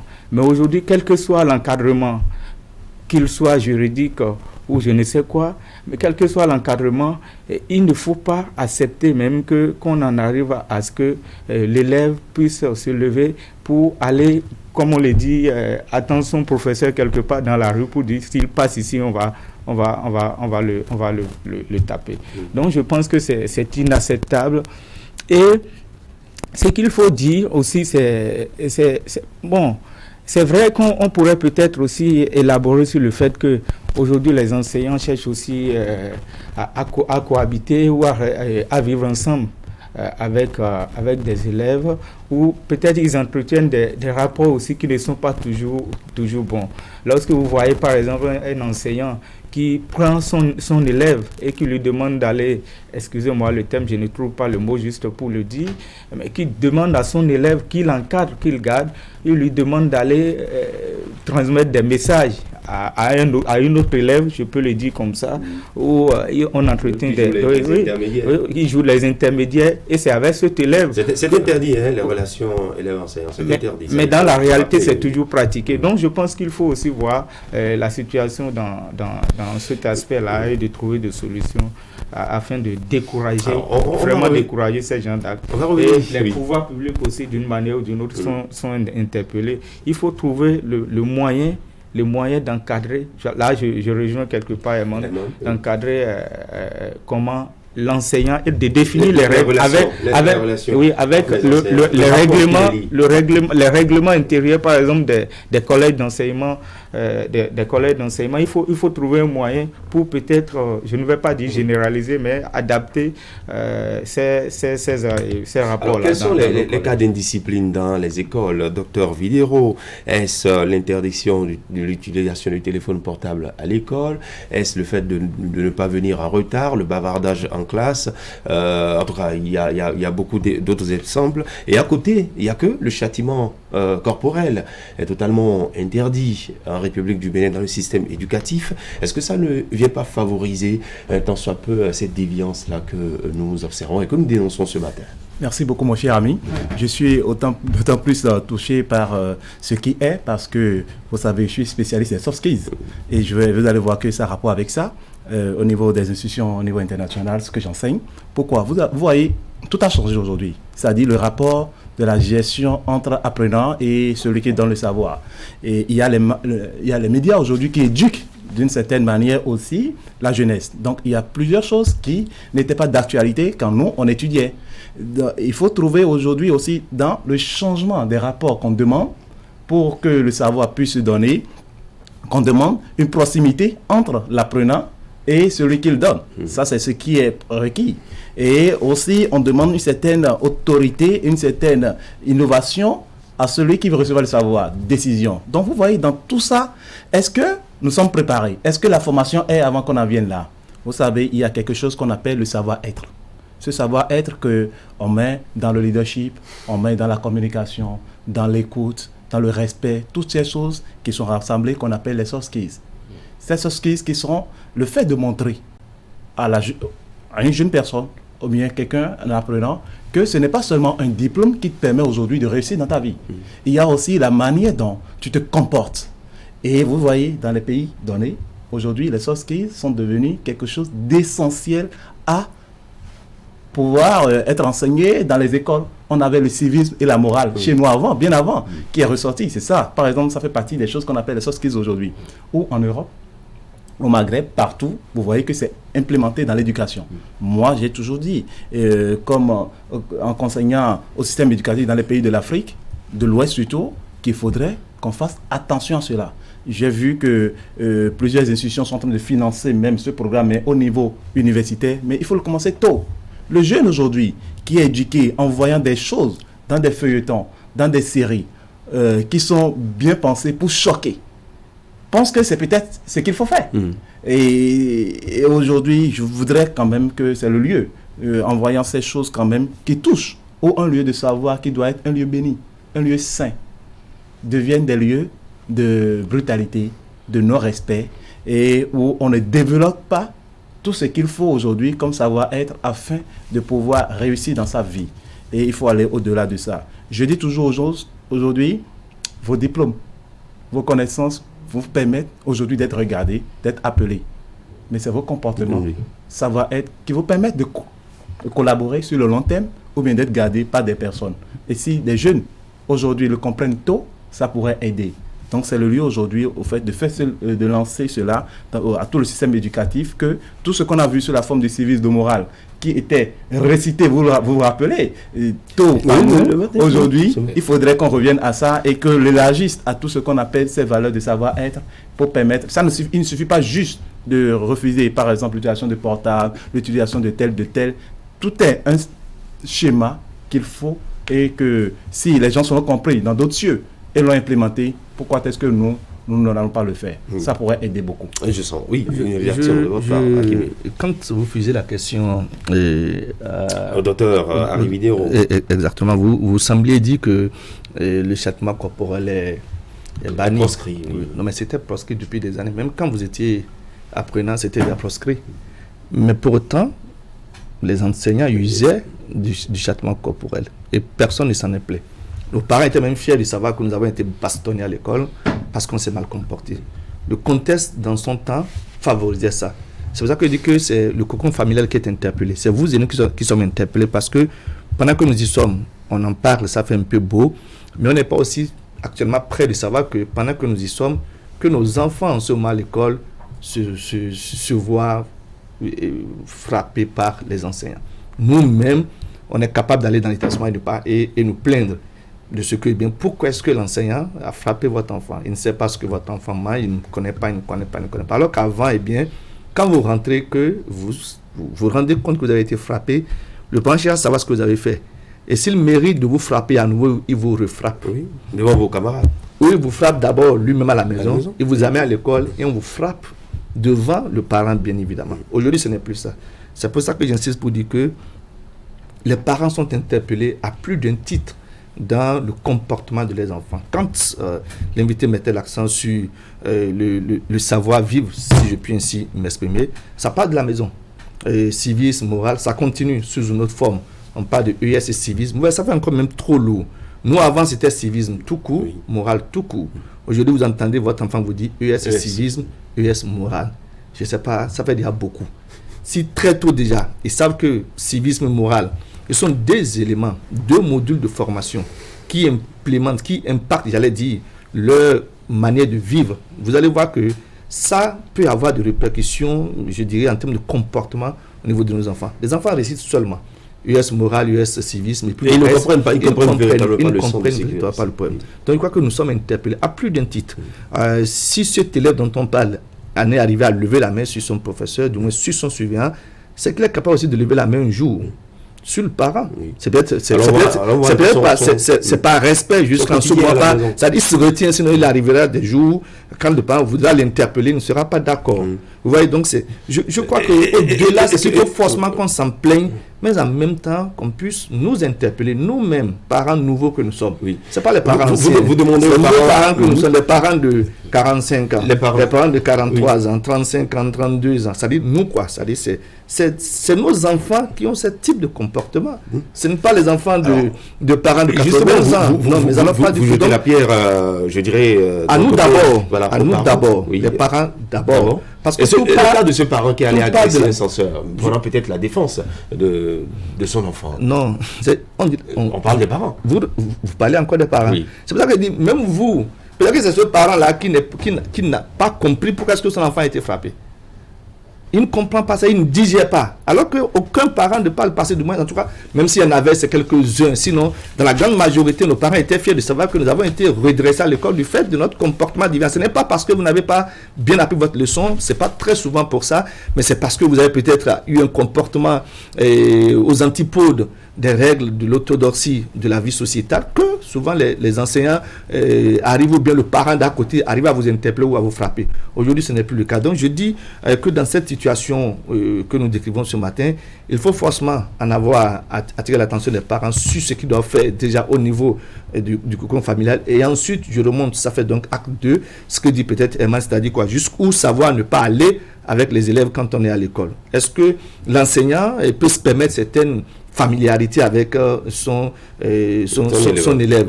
Est-ce que c'est ça qui participe de la bonne ambiance de travail? Ça, je ne sais pas. Si c'est le cas, ça veut dire qu'il faut maintenant savoir qu'à tel niveau, on n'y va pas. À tel niveau, il faut savoir appuyer sur stop. Donc, c'est autant de choses qu'il faut penser. Et maintenant, en troisième position, pas dans un ordre bien précis, comme l'a dit tout à l'heure notre invité, il faut forcément qu'on puisse rappeler aux enfants que oui, les diplômes, c'est bon, c'est d'accord, mais au-delà des diplômes, le comportement prime. Et c'est le comportement qui est l'acte premier en termes, je dirais, de ce que vous projetez dans la société. Oui, Herman. Oh oui, non, juste rappeler que c'est l'éducation à l'aide des nouvelles technologies. Aujourd'hui, quand vous parlez de ces zones-là, ne soyez pas surpris d'apprendre que le professeur a créé un groupe WhatsApp dans lequel il échange avec les élèves et tout, et que même dedans, il y a peut-être déjà eu des agressions verbales dans ce groupe-là, et l'enseignant n'a pu rien faire. Vous savez, c'est cela que je reviens essentiellement sur les rapports entre enseignants et apprenants. Je reviens également sur ce que font ces directeurs ou ces responsables de région pédagogique, parce que pour ma part, c'est qu'il faut fouiller. Parler du sujet, dénoncer la situation, c'est un fait. Mais pour que ça ne se reproduise guère, c'est qu'il faut faire en sorte qu'on puisse vraiment, pas une enquête minutieuse, apprécier les relations entre ces surveillants qui ont été agressés là. Si un parent en vient agresser un surveillant, mais ça pose un problème. Qu'est-ce qui a pu se passer pour que l'enfant aille à la maison, ou que l'enseignant ou que le parent se sente obligé d'agresser le surveillant? Est-ce qu'il a fait un peu trop, ce surveillant-là? Est-ce qu'il est le John Brick de son quartier? Est-ce que c'est celui-là qui a déjà tapé beaucoup d'enfants? Parce que chez nous on dit oui, mais le quoi dire. Donc vous voyez, c'est qu'il faut faire des enquêtes approfondies, des études approfondies de ces dossiers-là, pour ne pas se contenter juste de dénoncer ou de punir les élèves, de faire parce que on a vu ça aujourd'hui, parce qu'il y a WhatsApp, parce qu'il y a aussi les réseaux sociaux. Après, si les réseaux sociaux ne sont pas là pour relayer, vous allez retrouver des enseignants qui seront bastonnés à mort, qui seront fait ci, qui seront fait ça. Donc il vaut mieux tout de suite arrêter là. D'accord, je vous propose de parcourir la page 4 du journal Fraternité ce matin avec cette opinion publiée de Kofi Juste Ressa, qui lui est enseignant de français et surveillant général. Il faut rappeler que c'est en tout cas une belle analyse de la situation et qui a donné par la suite des solutions pour corriger le tir. Il conclut en disant qu'un élève ne peut être le roi et porter la couronne quand le maître est encore vivant sur sa chair. Allez, on va passer à un autre sujet. On parle économie, on parle vie sociale, et c'est le dernier sujet avant d'aborder le sujet économie, même si ça fait appel à l'économie. Ce sujet, il est question de fête de fin d'année, puisque vous savez que nous sommes aujourd'hui le 15, c'est dans quelques jours encore. Noël et Nouvel An dans la morosité économique, avec un gros point d'interrogation ce matin. Comment, docteur Videro, sentez-vous cette période que nous traversons, les fêtes de fin d'année? Est-ce que vous les sentez venir avec beaucoup d'effervescence et de joie dans les cœurs? Merci. Je pense que d'abord, il faut voir comment est-ce qu'on l'apprécie d'abord ce moment. Il faut comprendre d'abord ça avant de venir à savoir faire une analyse. Le moment de fin d'année, c'est un moment d'abord où il faut se dire, c'est un moment de réjouissance, parce qu'on se dit pendant toute l'année, on a eu à s'investir pour des choses données, et que c'est le moment de faire le point. Et en faisant ce point, il faut sortir ce qu'on appelle de l'argent pour aller payer et jouer le jeu des festivités. Et c'est le moment donc d'évaluer. Nous, de la recherche, souvent, on aime le faire, d'évaluer pour voir quels sont les taux de transactions effectués pendant ce temps sur des jouets, par exemple, sur des boissons pour fêter et tout. On a l'habitude, on dirait que c'est domestique maintenant, de se plaindre chaque fois pour dire ça ne va pas quand c'est le moment de fête. Mais pourtant, nous voyons la fête se célébrer. Chacun la célèbre en sa manière. Bien sûr, bien sûr. Donc, c'est le moment d'abord de voir que, avec ce qui a été fait, même que je vois avec le gouverneur aujourd'hui, en choisissant ce dernier trimestre pour pouvoir influer sur les salaires, voir l'incidence que ça aura sur le commun des personnes. Mais moi, je pense qu'il faut d'abord attendre.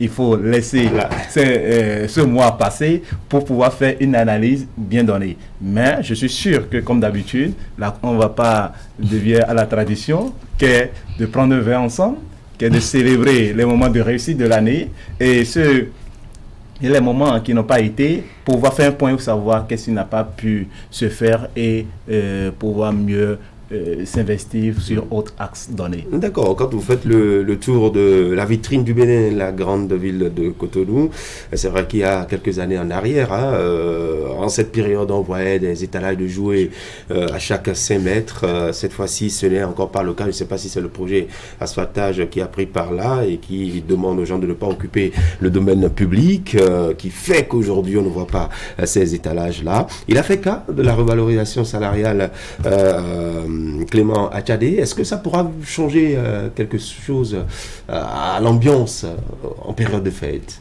Donc, avant de faire l'analyse en rapport avec la révaluation, je voudrais vous dire, quand vous disiez tout à l'heure que la période est compliquée, quand vous prenez l'exemple des médias, je ne veux pas dire forcément Canal 3, vous savez, au mois de décembre, Hier, j'ai parlé avec un collègue, je disais, mais cette année, on n'a pas trouvé, on ne nous a pas sollicité pour Noël des enfants dans les écoles.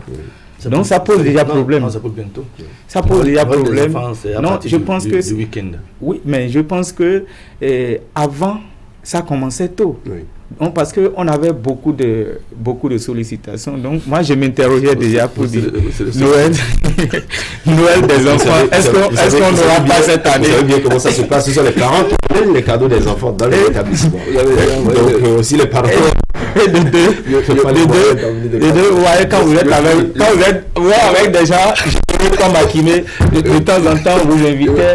Donc, au mois de décembre, quand vous remarquez que ce dernier ne vous invite plus quand vous finissez de travailler, donc on peut déjà conclure que ça ne va pas. Et il faut il faut s'interroger sur ce que la fête... Ce qui est intéressant, c'est que... Donc, est-ce que vous pouvez... Allez, j'ai encore rien dit. Vous me demandiez tout à l'heure si la révalorisation des salaires va... Vous savez, ce qu'on entend dans l'opinion par rapport à cette histoire de revalorisation, en tant qu'observateur, je pense qu'il faut attendre. Parce qu'il y a beaucoup de choses qui se disent dans l'opinion. Certains pensent que bon, c'est seulement les primes qui ont été réparties, les primes que les gens prenaient trimestriellement, qui sont distribuées sur les salaires et qu'il faut attendre. Et il y a d'autres même qui disent que ce n'est rien.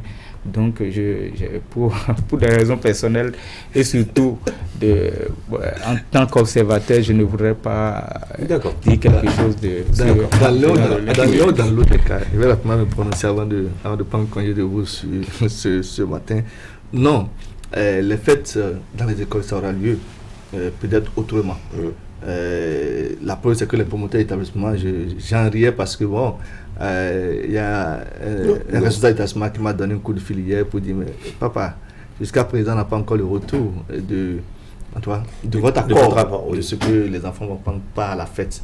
Et quand on dit votre retour, c'est que bon, voilà, entre-temps, vous envoyez des papiers pour stipuler de ce que la fête aura lieu le 17, voilà, le 17 prochain, parce que c'est déjà demain on donne 24 aux enfants pour qu'ils se préparent, ceux qui doivent se stresser se fassent stresser, et que le 17 les enfants soient mis à disposition pour la fête. Donc il aura fête, et donc le promoteur voulait savoir pourquoi est-ce que ça tarde.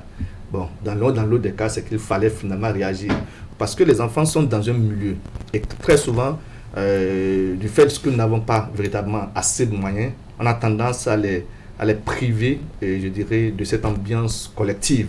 Et donc, parfois, quand ça se fait contre votre gré, c'est que ça peut avoir des répercussions sur le comportement de l'enfant en termes, je dirais, de connaissances à acquérir. Donc, on est obligé, bon gré, mal gré, d'avoir agi pour que les enfants puissent se retrouver dans ce milieu, dans cet environnement, qu'ils fassent la fête et qu'après, on puisse peut-être faire rejaillir ça, un peu comme on tente de le dire tout à l'heure, Clément, sur d'autres besoins de la maison. Donc, on fait juste... une parenthèse sur certains besoins pour sacrifier, je dirais, une tradition de ce que les enfants peuvent se mettre en scène. Parce que vaut la joie pour les enfants quand vous n'avez pas réglé ça, c'est que vous n'avez encore rien fait. Bref, maintenant, quant à l'augmentation, eh bien, ce qui a été abondamment dit, c'est que ça prend effet à partir de décembre 2022. Nous sommes le 15 et pour les fonctionnaires de l'État, certains semblent qu'ils touchent déjà à partir du 15. Ce n'est que quelques 2 jours, 4, 5 jours maximum, on saura si oui ou non. L'augmentation est intervenue courant donc ce mois de décembre. Si ce n'est pas le cas, ça va se savoir. Est-ce que c'est les primes qu'on leur donnait avant, qu'on tente de les récupérer autrement et on met ça comme sur salaire et tout ce qu'il y a autour? On va aussi le constater. Parce que c'est quand même des fonctionnaires. Et ce que je sais, c'est qu'ils n'ont pas leur langue dans la poche. Ils vont le faire constater à travers les responsables des centrales et des confédérations syndicales. On saura si c'est une supercherie ou si c'est une réalité. Bien évidemment. Au-delà, comme on aime souvent l'entendre dire, quelle que soit la couleur, quel que soit le visage du mouton, il y aura 25 décembre, plaise à Dieu si nous avons la santé. Il y aura 1er janvier 2023, plaise à Dieu si on a la santé. Et puis après, on va faire le point. Ça, il n'y a rien à faire. Si avec un kilo de cassoulet, vous pouvez faire la fête. Monsieur Économie, je dirais simplement que c'est la période où papa La période ne peut pas difficilement, il doit opérer le choix entre payer la facture d'électricité ou acheter des jouets pour les enfants. Pour ceux qui sont encore en location, il fêtera sans lumière. Pour ceux qui sont encore en location, c'est la période où on choisit entre payer le loyer propriétaire ou acheter d'abord des jouets, quitte à combattre les brèches. Non, je pense que la morosité économique elle est ambiante. Quand on parle de valorisation, vous savez qui ça concerne. Une suite de revenus sur ça. Ils vont prendre leur salaire revalorisé bientôt. Nous, on sera là à les regarder. Donc, il n'y a pas de souci. D'accord. On fait avec et puis on évolue. Voilà. Économie, les entreprises. La campagne aussi. La campagne aussi passera par là. C'est pourquoi aujourd'hui, beaucoup de parents d'élèves attendent que les politiques, que ça démarre à trop. Heureusement que ça démarre le 23. Le 23. Et papa déjà, les enfants vont courir ça le 24. Donc, je pense qu'ils ont bien calculé en mettant les élections. Est-ce que Papa Noël n'a pas sa sacoche vide? C'est une grosse question. Allez, on va parler des entreprises en économie ce matin. Quel investissement adapté à l'ère des ODD avec notre invité fil rouge, Dr Harry Videro, qui est spécialiste des ODD, consultant senior en management des organisations. Je vous propose d'observer une pause de quelques secondes et puis on revient en plateau. Campagne promotionnelle de fin d'année sur Canal 3. Nos prix sont en fête au cœur de ce mois de décembre. Pour toutes nos prestations, reportages, magazines, invités journal, émissions de toute nature et même politique, profitez d'une réduction allant jusqu'à 50%. Courez vite à notre service commercial pour toutes vos commandes de reportages, de magazines, émissions politiques pour profiter de notre campagne promotionnelle de fin d'année. Contact service commercial 69 17 99 99 95 74 29 23.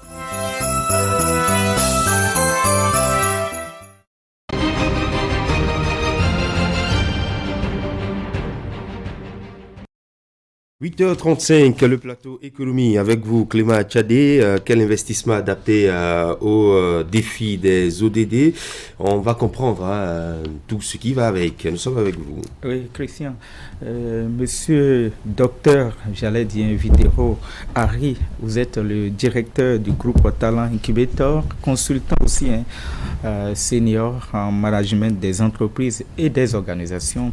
Je rappelle aussi à nos téléspectateurs que vous êtes spécialiste des ODD, des objectifs de développement durable. Christian le disait, quel investissement adapté dans un nouveau contexte où on parle beaucoup des objectifs de développement durable, qui dit ODD, pas de l'éducation, de l'économie, la croissance économique et surtout les enjeux environnementaux.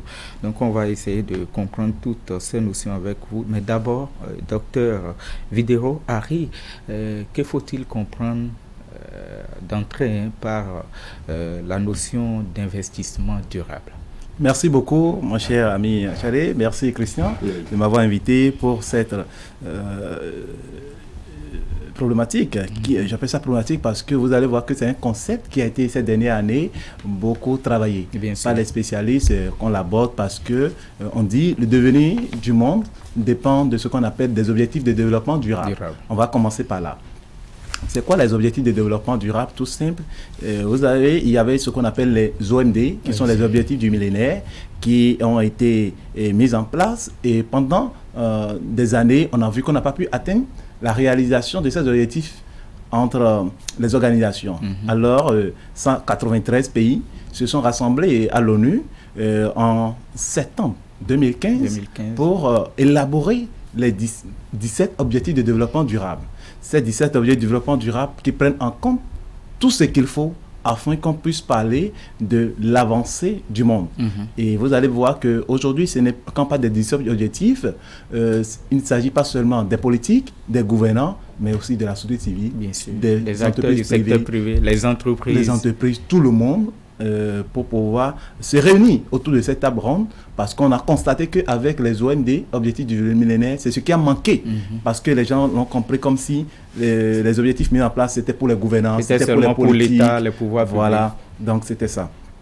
Mais il y a quelque chose qu'on occulte.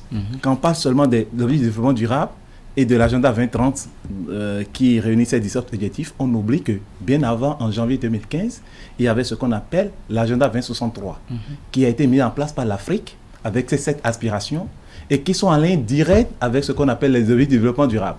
Donc ce n'est que ces mêmes objectifs pensés par l'Afrique, c'est-à-dire en janvier 2015, qui ont été aussi pris en compte par les objectifs de développement durable. Donc ce qui veut dire que tout ce qu'on a pensé déjà 6 mois en janvier ont été intégrés dans ce qu'on appelle objectifs de développement durable, ce qui fait que dans des pays comme le Bénin, j'ai participé à ce qu'on appelle la prise en compte des 2 objectifs ensemble pour l'intégration dans les activités. C'est-à-dire quoi? Qu'on ne voit pas à part dans les pays africains, objectif 2063 à part et objectif 2030 communément appelé ODD à part. Mais qu'on fasse la prise en compte de tout ça et l'intégrer dans les paradigmes afin qu'on puisse voir son impact au-delà des activités mises en place. Donc, ainsi expliquer les objectifs de développement durable, on parle de finance durable. Finance durable, qu'est-ce que c'est? C'est juste parler d'un investissement fait, mais que le retour ne soit pas en priorité le bénéfice. Ce n'est pas l'investissement traditionnel que vous voyez, par exemple, dans une entreprise où dit j'ai investi 1 million cette année, donc en retour, je dois avoir 5 millions ou quelque chose. Non, la finance durable, c'est un système et des politiques mises en place pour pouvoir impacter, mais en prenant en compte que les objectifs qu'on veut avoir sont, par exemple, éradiquer la faim, comme le premier objectif de développement durable, comme avoir un impact sur la société, et que cet impact soit d'abord le social et aussi un impact qui permette à ce que dans ces cas, on n'est pas toujours à la recherche du profit. On n'est pas à la recherche du profit. Ce n'est pas comme la finance traditionnelle qu'on a comme habitude. Donc, quand on parle de finance durable, il y a, on va en venir là tout à l'heure, de finance verte qui n'est qu'une partie de la finance durable. Justement, je voulais vous faire cette question en même temps. Et on entend aussi beaucoup cette notion, on parle de la finance verte, on parle même parfois de l'économie verte. Qu'est-ce qu'il faut comprendre en lien avec l'investissement durable dont vous évoquez? Oui, c'est tout ça a lieu, finance verte, finance carbone, je vais tout expliquer. Et pour comprendre, on parle de finance, quand on parle de finance verte, c'est toujours quoi? C'est cette économie d'investissement, mais qui prend en compte le facteur environnemental. Le facteur environnemental, c'est-à-dire une société comme, je prends une société X, fait ses affaires de profit d'investissement d'habitude, mais à côté, choisit de dire, parce que je prends mes bénéfices dans ce pays ou bien dans cette ville, je vais investir sur tel projet d'environnement, je vais soutenir telle ONG, je vais soutenir tel acteur qui est en train de mettre en place peut-être telle université. Ça peut être par exemple une campagne de salubrité que voilà, par exemple. Organise. Et en Europe, par exemple, vous allez voir, beaucoup de sociétés, par exemple, choisissent d'investir dans les universités parce qu'on se dit qu'ils sont dans la création. Donc, cette partie d'investissement que ces sociétés, ces fonds mis à part pour pouvoir développer. Parce que si la vie ne se développe pas, si l'économie de la vie ne se développe pas, vos entreprises, vous ne pouvez pas avoir des gens pour acheter. Et ce qui veut dire même que dans la finance durable, on dit ceux qui pensent économie verte, les entreprises ainsi, sont des entreprises qui perdurent dans le temps. Parce que c'est des entreprises qui permettent de participer directement au développement de leur société. Et si la société est développée, ils auront des clients pour acheter leurs services. Et quand on parle même d'économie verte, ainsi, on parle de, vous allez voir, la taxe carbone qui est venue, la finance carbone, qui est un exemple palpable de l'économie verte qui a été proposée à Paris pour permettre aux personnes qui polluent beaucoup de pouvoir investir sur cette taxe. Il est même arrivé de penser à ce que nous qui prenons souvent les vols, que sur les billets d'avion, qu'il y ait des coûts pour pouvoir financer cette taxe qui est appelée la taxe carbone. Donc, finance durable, quand on parle de finance durable, prend en compte tout ce qu'on appelle finance carbone, tout ce qu'on appelle finance verte, qui ne sont que des moyens de développer ces activités traditionnelles, mais de permettre aussi de pouvoir impacter sa société sur ce qui est pas seulement que social et environnemental quand on parle de finance verte. Mais finance durable, c'est encore plus. Quand je parle par exemple de financer les universités, quand je parle par exemple de financer telle autre chose pour développer, ça va au-delà de ce qu'on appelle environnemental. Mais on pense sur ce qui doit être sur la durabilité, sur le long terme. Donc, ce qui peut prendre par exemple les objectifs de développement durable. Moi, je choisis par exemple en tant que j'ai l'habitude, moi en tant que personne aujourd'hui, vous avez vu, d'écrire des articles quand il y avait Covid, pour pouvoir voir, pour proposer à l'État, et plusieurs États, quels sont les moyens pour pouvoir pallier à ce que Covid puisse être un facteur négatif. Et vous voyez, ce choix pour moi, c'était de participer, comme je peux dire, à quelque chose de durable. Parce que, par exemple aussi, j'ai l'habitude, quand on parlait tout à l'heure des soft skills, de faire par exemple des formations gratuites, des universités, j'en ai fait 1000. Donc tout ça, c'est des choix que on doit faire pour participer au développement économique, social, mais aussi au-delà, en créant des richesses, en créant des emplois au niveau de nos sociétés. D'accord. Docteur Videro, je rappelle que vous êtes le directeur du groupe Talent Incubator et consultant senior en management des entreprises et organisations. Vous êtes spécialiste des ODD, mais avec tout ce que vous décrivez, comment aujourd'hui investir dans le présent sans compromettre les générations futures à faire face eux-mêmes à leurs propres besoins? Merci beaucoup. Et avant de me devenir de cela, il me plaît bien de rappeler un côté qu'est l'économie sociale et solidaire. Aujourd'hui, parce que ça impacte aussi sur votre question, aujourd'hui, on demande à ce que beaucoup de personnes puissent créer des entreprises sur l'économie sociale et solidaire qu'on accompagne, que spécialement mon groupe accompagne, parce que c'est des emplois qui ne pensent pas seulement au financement, au profit direct, mais ça vient aussi régler des problématiques qui sont au niveau micro. Vous voyez, l'État peut mettre en place des politiques au niveau macro, comme on le dit, créer des grandes entreprises, les aider sur fiscalité et tout. Mais quand c'est des personnes, des jeunes qui se trouvent entre eux, et parce que quelque chose se passe dans leur environnement direct, amènent une solution, ça, c'est des choses qu'on doit accompagner. Moi, j'aime bien voir ce genre de projet, accompagner la jeunesse aujourd'hui à aller vers ça. Ça participe aujourd'hui à la finance durable. Parce que tout ce qui sort économiquement de là, d'abord a un impact social direct et on peut pouvoir toujours aider en cela. Alors, oui, allez-y. Je viens à ce que vous avez dit tout à l'heure qui concerne comment investir dans le présent sans compromettre les générations futures en termes de propositions. C'est une des solutions. Et l'économie sociale et solidaire, première des choses, investir dans ce genre d'économie pour pouvoir créer des emplois et tout, être sûr que ces choses participent directement au développement social, mais aussi au-delà de l'environnement. Mais aussi, il faut que les personnes puissent partager ce qu'on appelle les objectifs de développement durable. Aujourd'hui, des milliers vous savez, je viens d'arriver hier, soit quand on parlait du Rwanda, et j'étais allé pour aller à la rencontre de l'écosystème là-bas, un peu pour voir ce qui se passe. Et c'est des choses qu'on peut demander ici aussi, d'accompagner des jeunes qui sortent à pouvoir créer, les soutenir, pour être sûr que dans le présent, quand on soutient ces projets, voir cette vision qu'on a, 5 ou 10 ans, et les implémenter avec ces jeunes, afin que l'investissement fait aujourd'hui à travers le secteur de l'entrepreneuriat puisse aider dans le long terme. C'est de pouvoir partager aujourd'hui avec le commun des personnes ce qu'on appelle les objectifs de développement durable, les aspirations de l'Afrique, et surtout, n'oublions pas que nous avons implémenté quoi 2018-2025, Béni Alafia, qui était quoi quand nous avons pris les objectifs de développement durable, nous avons sorti nos priorités. Quelles sont les priorités que le Bénin a en termes d'objectifs de développement durable? Parce que les mêmes priorités ne sont pas, les priorités du Bénin ne sont pas les priorités, par exemple, d'un autre pays. Parce qu'on se dit peut-être qu'aujourd'hui, sur ce côté, nous sommes déjà évolués, nous avons déjà fait une prise en compte. Mais aujourd'hui, est-ce qu'aujourd'hui, quand on prend un jeune aujourd'hui qui se dit entrepreneur, ou bien qui sort de l'université, est-ce qu'il connaît la vision de son pays sur le long terme?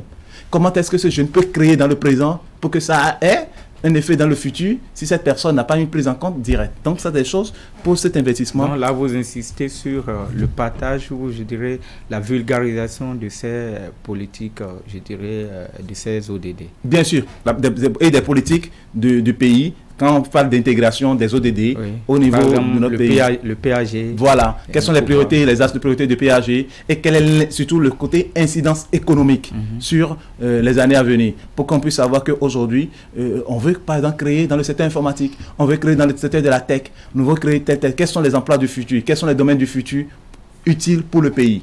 Et pour qu'on puisse investis, mais de façon durable. Alors, quel va être le rôle que doivent jouer le secteur privé en général, mais aussi la société civile? Avant ça, je voudrais revenir aux politiques. Parce que c'est aux politiques, je dis toujours, de donner l'impulsion. Et donc, c'est de pouvoir toujours... Moi, je dis, il faut apprendre à réunir toutes les personnes qui viennent, que ce soit universitaires, que ce soit les personnes du privé, que ce soit la société civile, toujours dans les pensées des choses. Ça commence, ça vient déjà, je ne vais pas dire non, mais il faut continuer à le faire.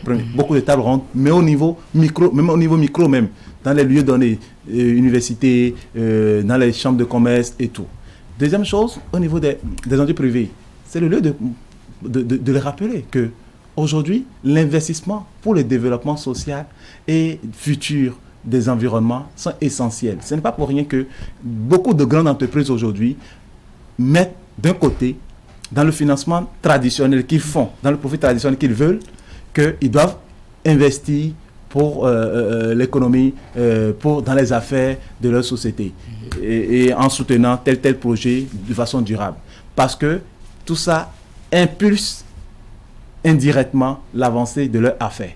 Donc, c'est de demander aux sociétés qu'on conseille, qu'on a l'habitude de conseiller, de continuer toujours à voir ce côté des faits qui est essentiel pour le développement, que ce soit de leur société, mais aussi de la vie de la société. Parce que si une société ne se développe pas, les produits ne peuvent pas être achetés. C'est impossible. Ça, c'est essentiel. Deuxième, au niveau de la société civile, c'est de pouvoir créer aussi des cadres de partenariat avec les sociétés. On en voit quelques-uns, mais ce n'est pas encore ça. C'est pas encore ça.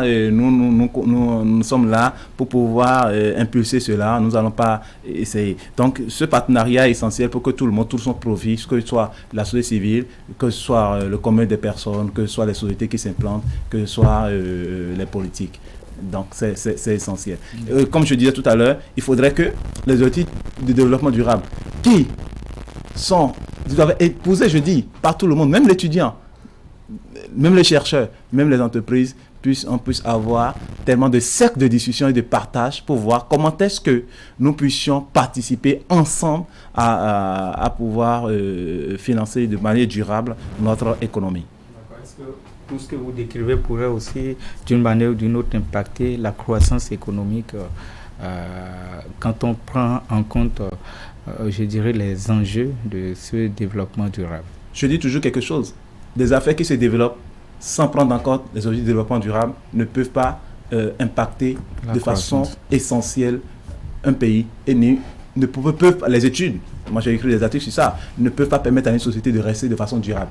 Parce que vous allez voir à un moment donné les sociétés, pourquoi est-ce que vous allez vers je vais donner par exemple des réseaux. Vous voyez par exemple que vous vous identifiez plus à un réseau ou à un autre parce que vous dites que ce réseau permet peut-être de financer telle chose ou bien est plus proche de nous. Vous voyez, tant que des sociétés et des affaires montrent que vous vous intéressez au développement, au micro, vous avez des clients qui se fidélisent à vous. Ça fait partie de ce que quand moi j'accompagne des sociétés, je leur dis, ça fait partie de ce qu'on appelle la fidélisation de la clientèle.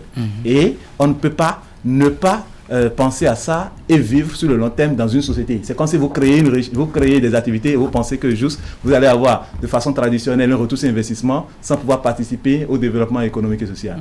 Et vous allez voir que l'État, dans les finances aussi, dans les impôts, pense et aide à cela. Si vous financez, vous pouvez donner des preuves de financement que vous faites sur les œuvres de développement durable. Tout ce que moi je vais donner aux politiques aussi, c'est de faire attention. Il ne faut pas qu'on finance pour financer. Il ne faut pas qu'on dise juste on soutient pour soutenir. Qu'est-ce qu'on soutient? Est-ce que le soutien qu'on apporte à la société ou bien dans telle affaire qu'on a eue de façon civile, est-ce que ça a un impact comme voulu? Est-ce que ça fait partie des priorités? C'est des choses qui sont essentielles sur lesquelles nous pouvons. Et l'État peut mettre aussi, moi je peux aider en cela par exemple. Quelles sont les priorités qu'on peut sortir et communiquer avec les entreprises pour dire voilà les priorités sur lesquelles, voilà les secteurs au niveau social que nous voulons d'investissement. Et ça, cette communication se fait par exemple avec les ONG au niveau international qui sont là.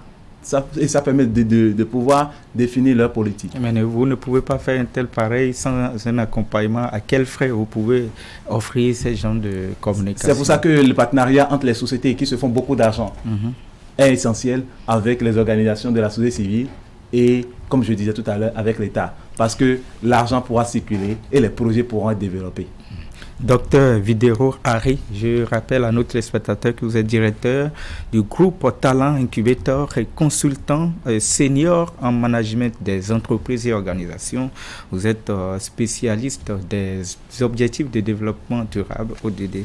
En tout cas, ce fut un plaisir de vous avoir reçu pour partager, je dirais, les solutions dans le contexte où se pose la problématique des investissements adaptés aux objectifs de développement durable. Christian, c'est tout pour aujourd'hui. Économie. Merci à vous, Clément Adjadé, docteur Videro. Merci beaucoup. Merci. Et bon retour chez vous. Merci également à vous, chers téléspectateurs, de votre attention.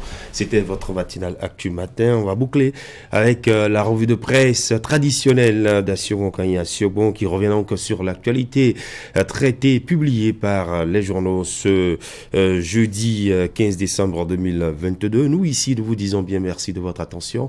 Passez une excellente journée. Portez-vous bien. Gardez le sourire. Au revoir.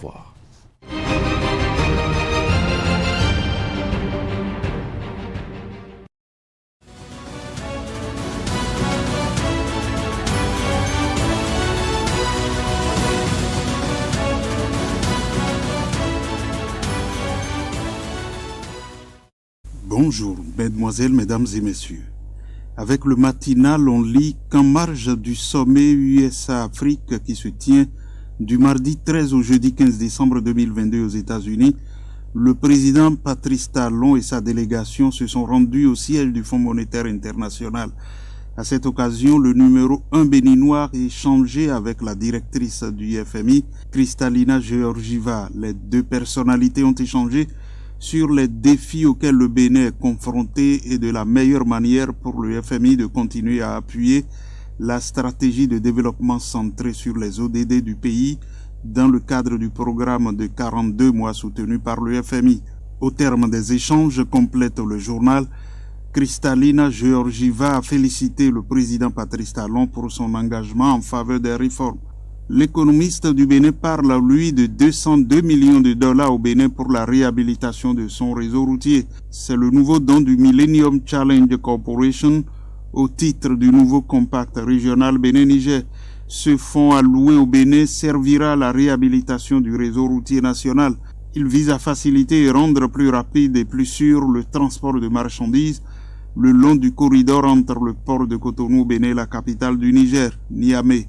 C'est un nouvel exploit pour les deux États, notamment le Bénin qui a vu le FMI lui renouveler sa confiance à travers ce don. C'est nul doute, estime le journal, c'est nul doute la récompense de l'assainissement et du renforcement du système de gouvernance impulsé par le président Patrice Talon et son gouvernement. L'autre quotidien annonce pour ce jour la publication des spécimens de bulletins. Pour l'organisation du scrutin du 8 janvier prochain, la Commission électorale nationale autonome poursuit l'exécution de son chronogramme élaboré dans le cadre de ces législatives. Le spécimen du bulletin unique sera publié ce jour. Le journal rappelle que du 23 décembre 2022 au 6 janvier 2023, c'est la période des campagnes électorales. Les citoyens béninois se rendront aux urnes dimanche 8 janvier 2023 pour élire les membres de la future représentation nationale qui sera dans l'histoire parlementaire béninoise sous le renouveau démocratique. La 9e législature. En tout cas, sur ce bulletin figureront tous les partis ayant obtenu leur quitus, notamment l'Union progressiste, le Renouveau et le Bloc républicain, comme l'affiche Info Matin qui, dans la 6e circonscription électorale, voit un combat entre un intrus qui connaît la maison et un renard, parlant ainsi de Nathanaël Sopoekpe et Victor Topanou. Dans sa publication du jour, Fraternité parle des violences des apprenants sur des enseignants au Bénin pour écrire que les agressions que subissent les enseignants de la part des apprenants dans des établissements d'enseignement, notamment dans le secondaire, deviennent davantage récurrentes ces dernières années au Bénin. Une situation d'une allure inquiétante qui suscite moult réflexions sur la qualité de la relève à former. Le journal insiste pour faire observer que l'indiscipline semble en vogue dans les établissements d'enseignement. Plus d'une dizaine de cas sont déjà enregistrés ces 2 dernières années. Dans le domaine de la culture, Fraternité met l'accent sur la 4e édition du concours Grand Prix littéraire du Bénin et souligne que le ministère de la Culture réédite l'exploit et donne à nouveau un grand coup de pouce à la production livresque. Il a encore sorti les grands moyens pour promouvoir l'écriture et encourager l'écrivain. Une cagnotte de 9 millions de francs CFA et des trophées sont posés pour 3 prix à remporter. Les lauréats ont été dévoilés et primés le mercredi 14 décembre 2022 au cours de la cérémonie de délibération qui a eu lieu au Palais des Congrès de Cotonou. Et dans la suite, coup d'arrêt aux Lions de l'Atlas du Maroc dans leur aventure à la Coupe du Monde Qatar 2022. Une élimination en demi-finale qui amène l'autre quotidien à écrire « Mission terminée pour le Maroc. La France fera face à l'impressionnante Argentine » alors que l'Afrique tout entière a vibré de soutien à l'équipe du Maroc qui a réussi le pari historique de hisser le continent pour la première fois à la demi-finale de la prestigieuse compétition. Pas démérité du tout, mais les porte-espoirs de l'Afrique auront montré tout leur talent sans pour autant arriver au bout de la France détentrice de la Coupe depuis la dernière édition de 2018 et expérimentée. Grande déception donc pour les téléspectateurs africains dont le rêve mondialiste porté par les Lions de l'Atlas s'est évanoui après un âpre combat. Dimanche prochain, les Bleus qui savourent cette victoire obtenue après des moments difficiles vont affronter les Argentins de Lionel Messi qui s'est défait de la brillante équipe croate sur un score de 3-0. Une finale à la hauteur de la qualité des deux finalistes. Observation d'Info Matin, le coq se joue du Lion de l'Atlas et s'ouvre la porte de la finale. Merci d'avoir suivi la revue de presse.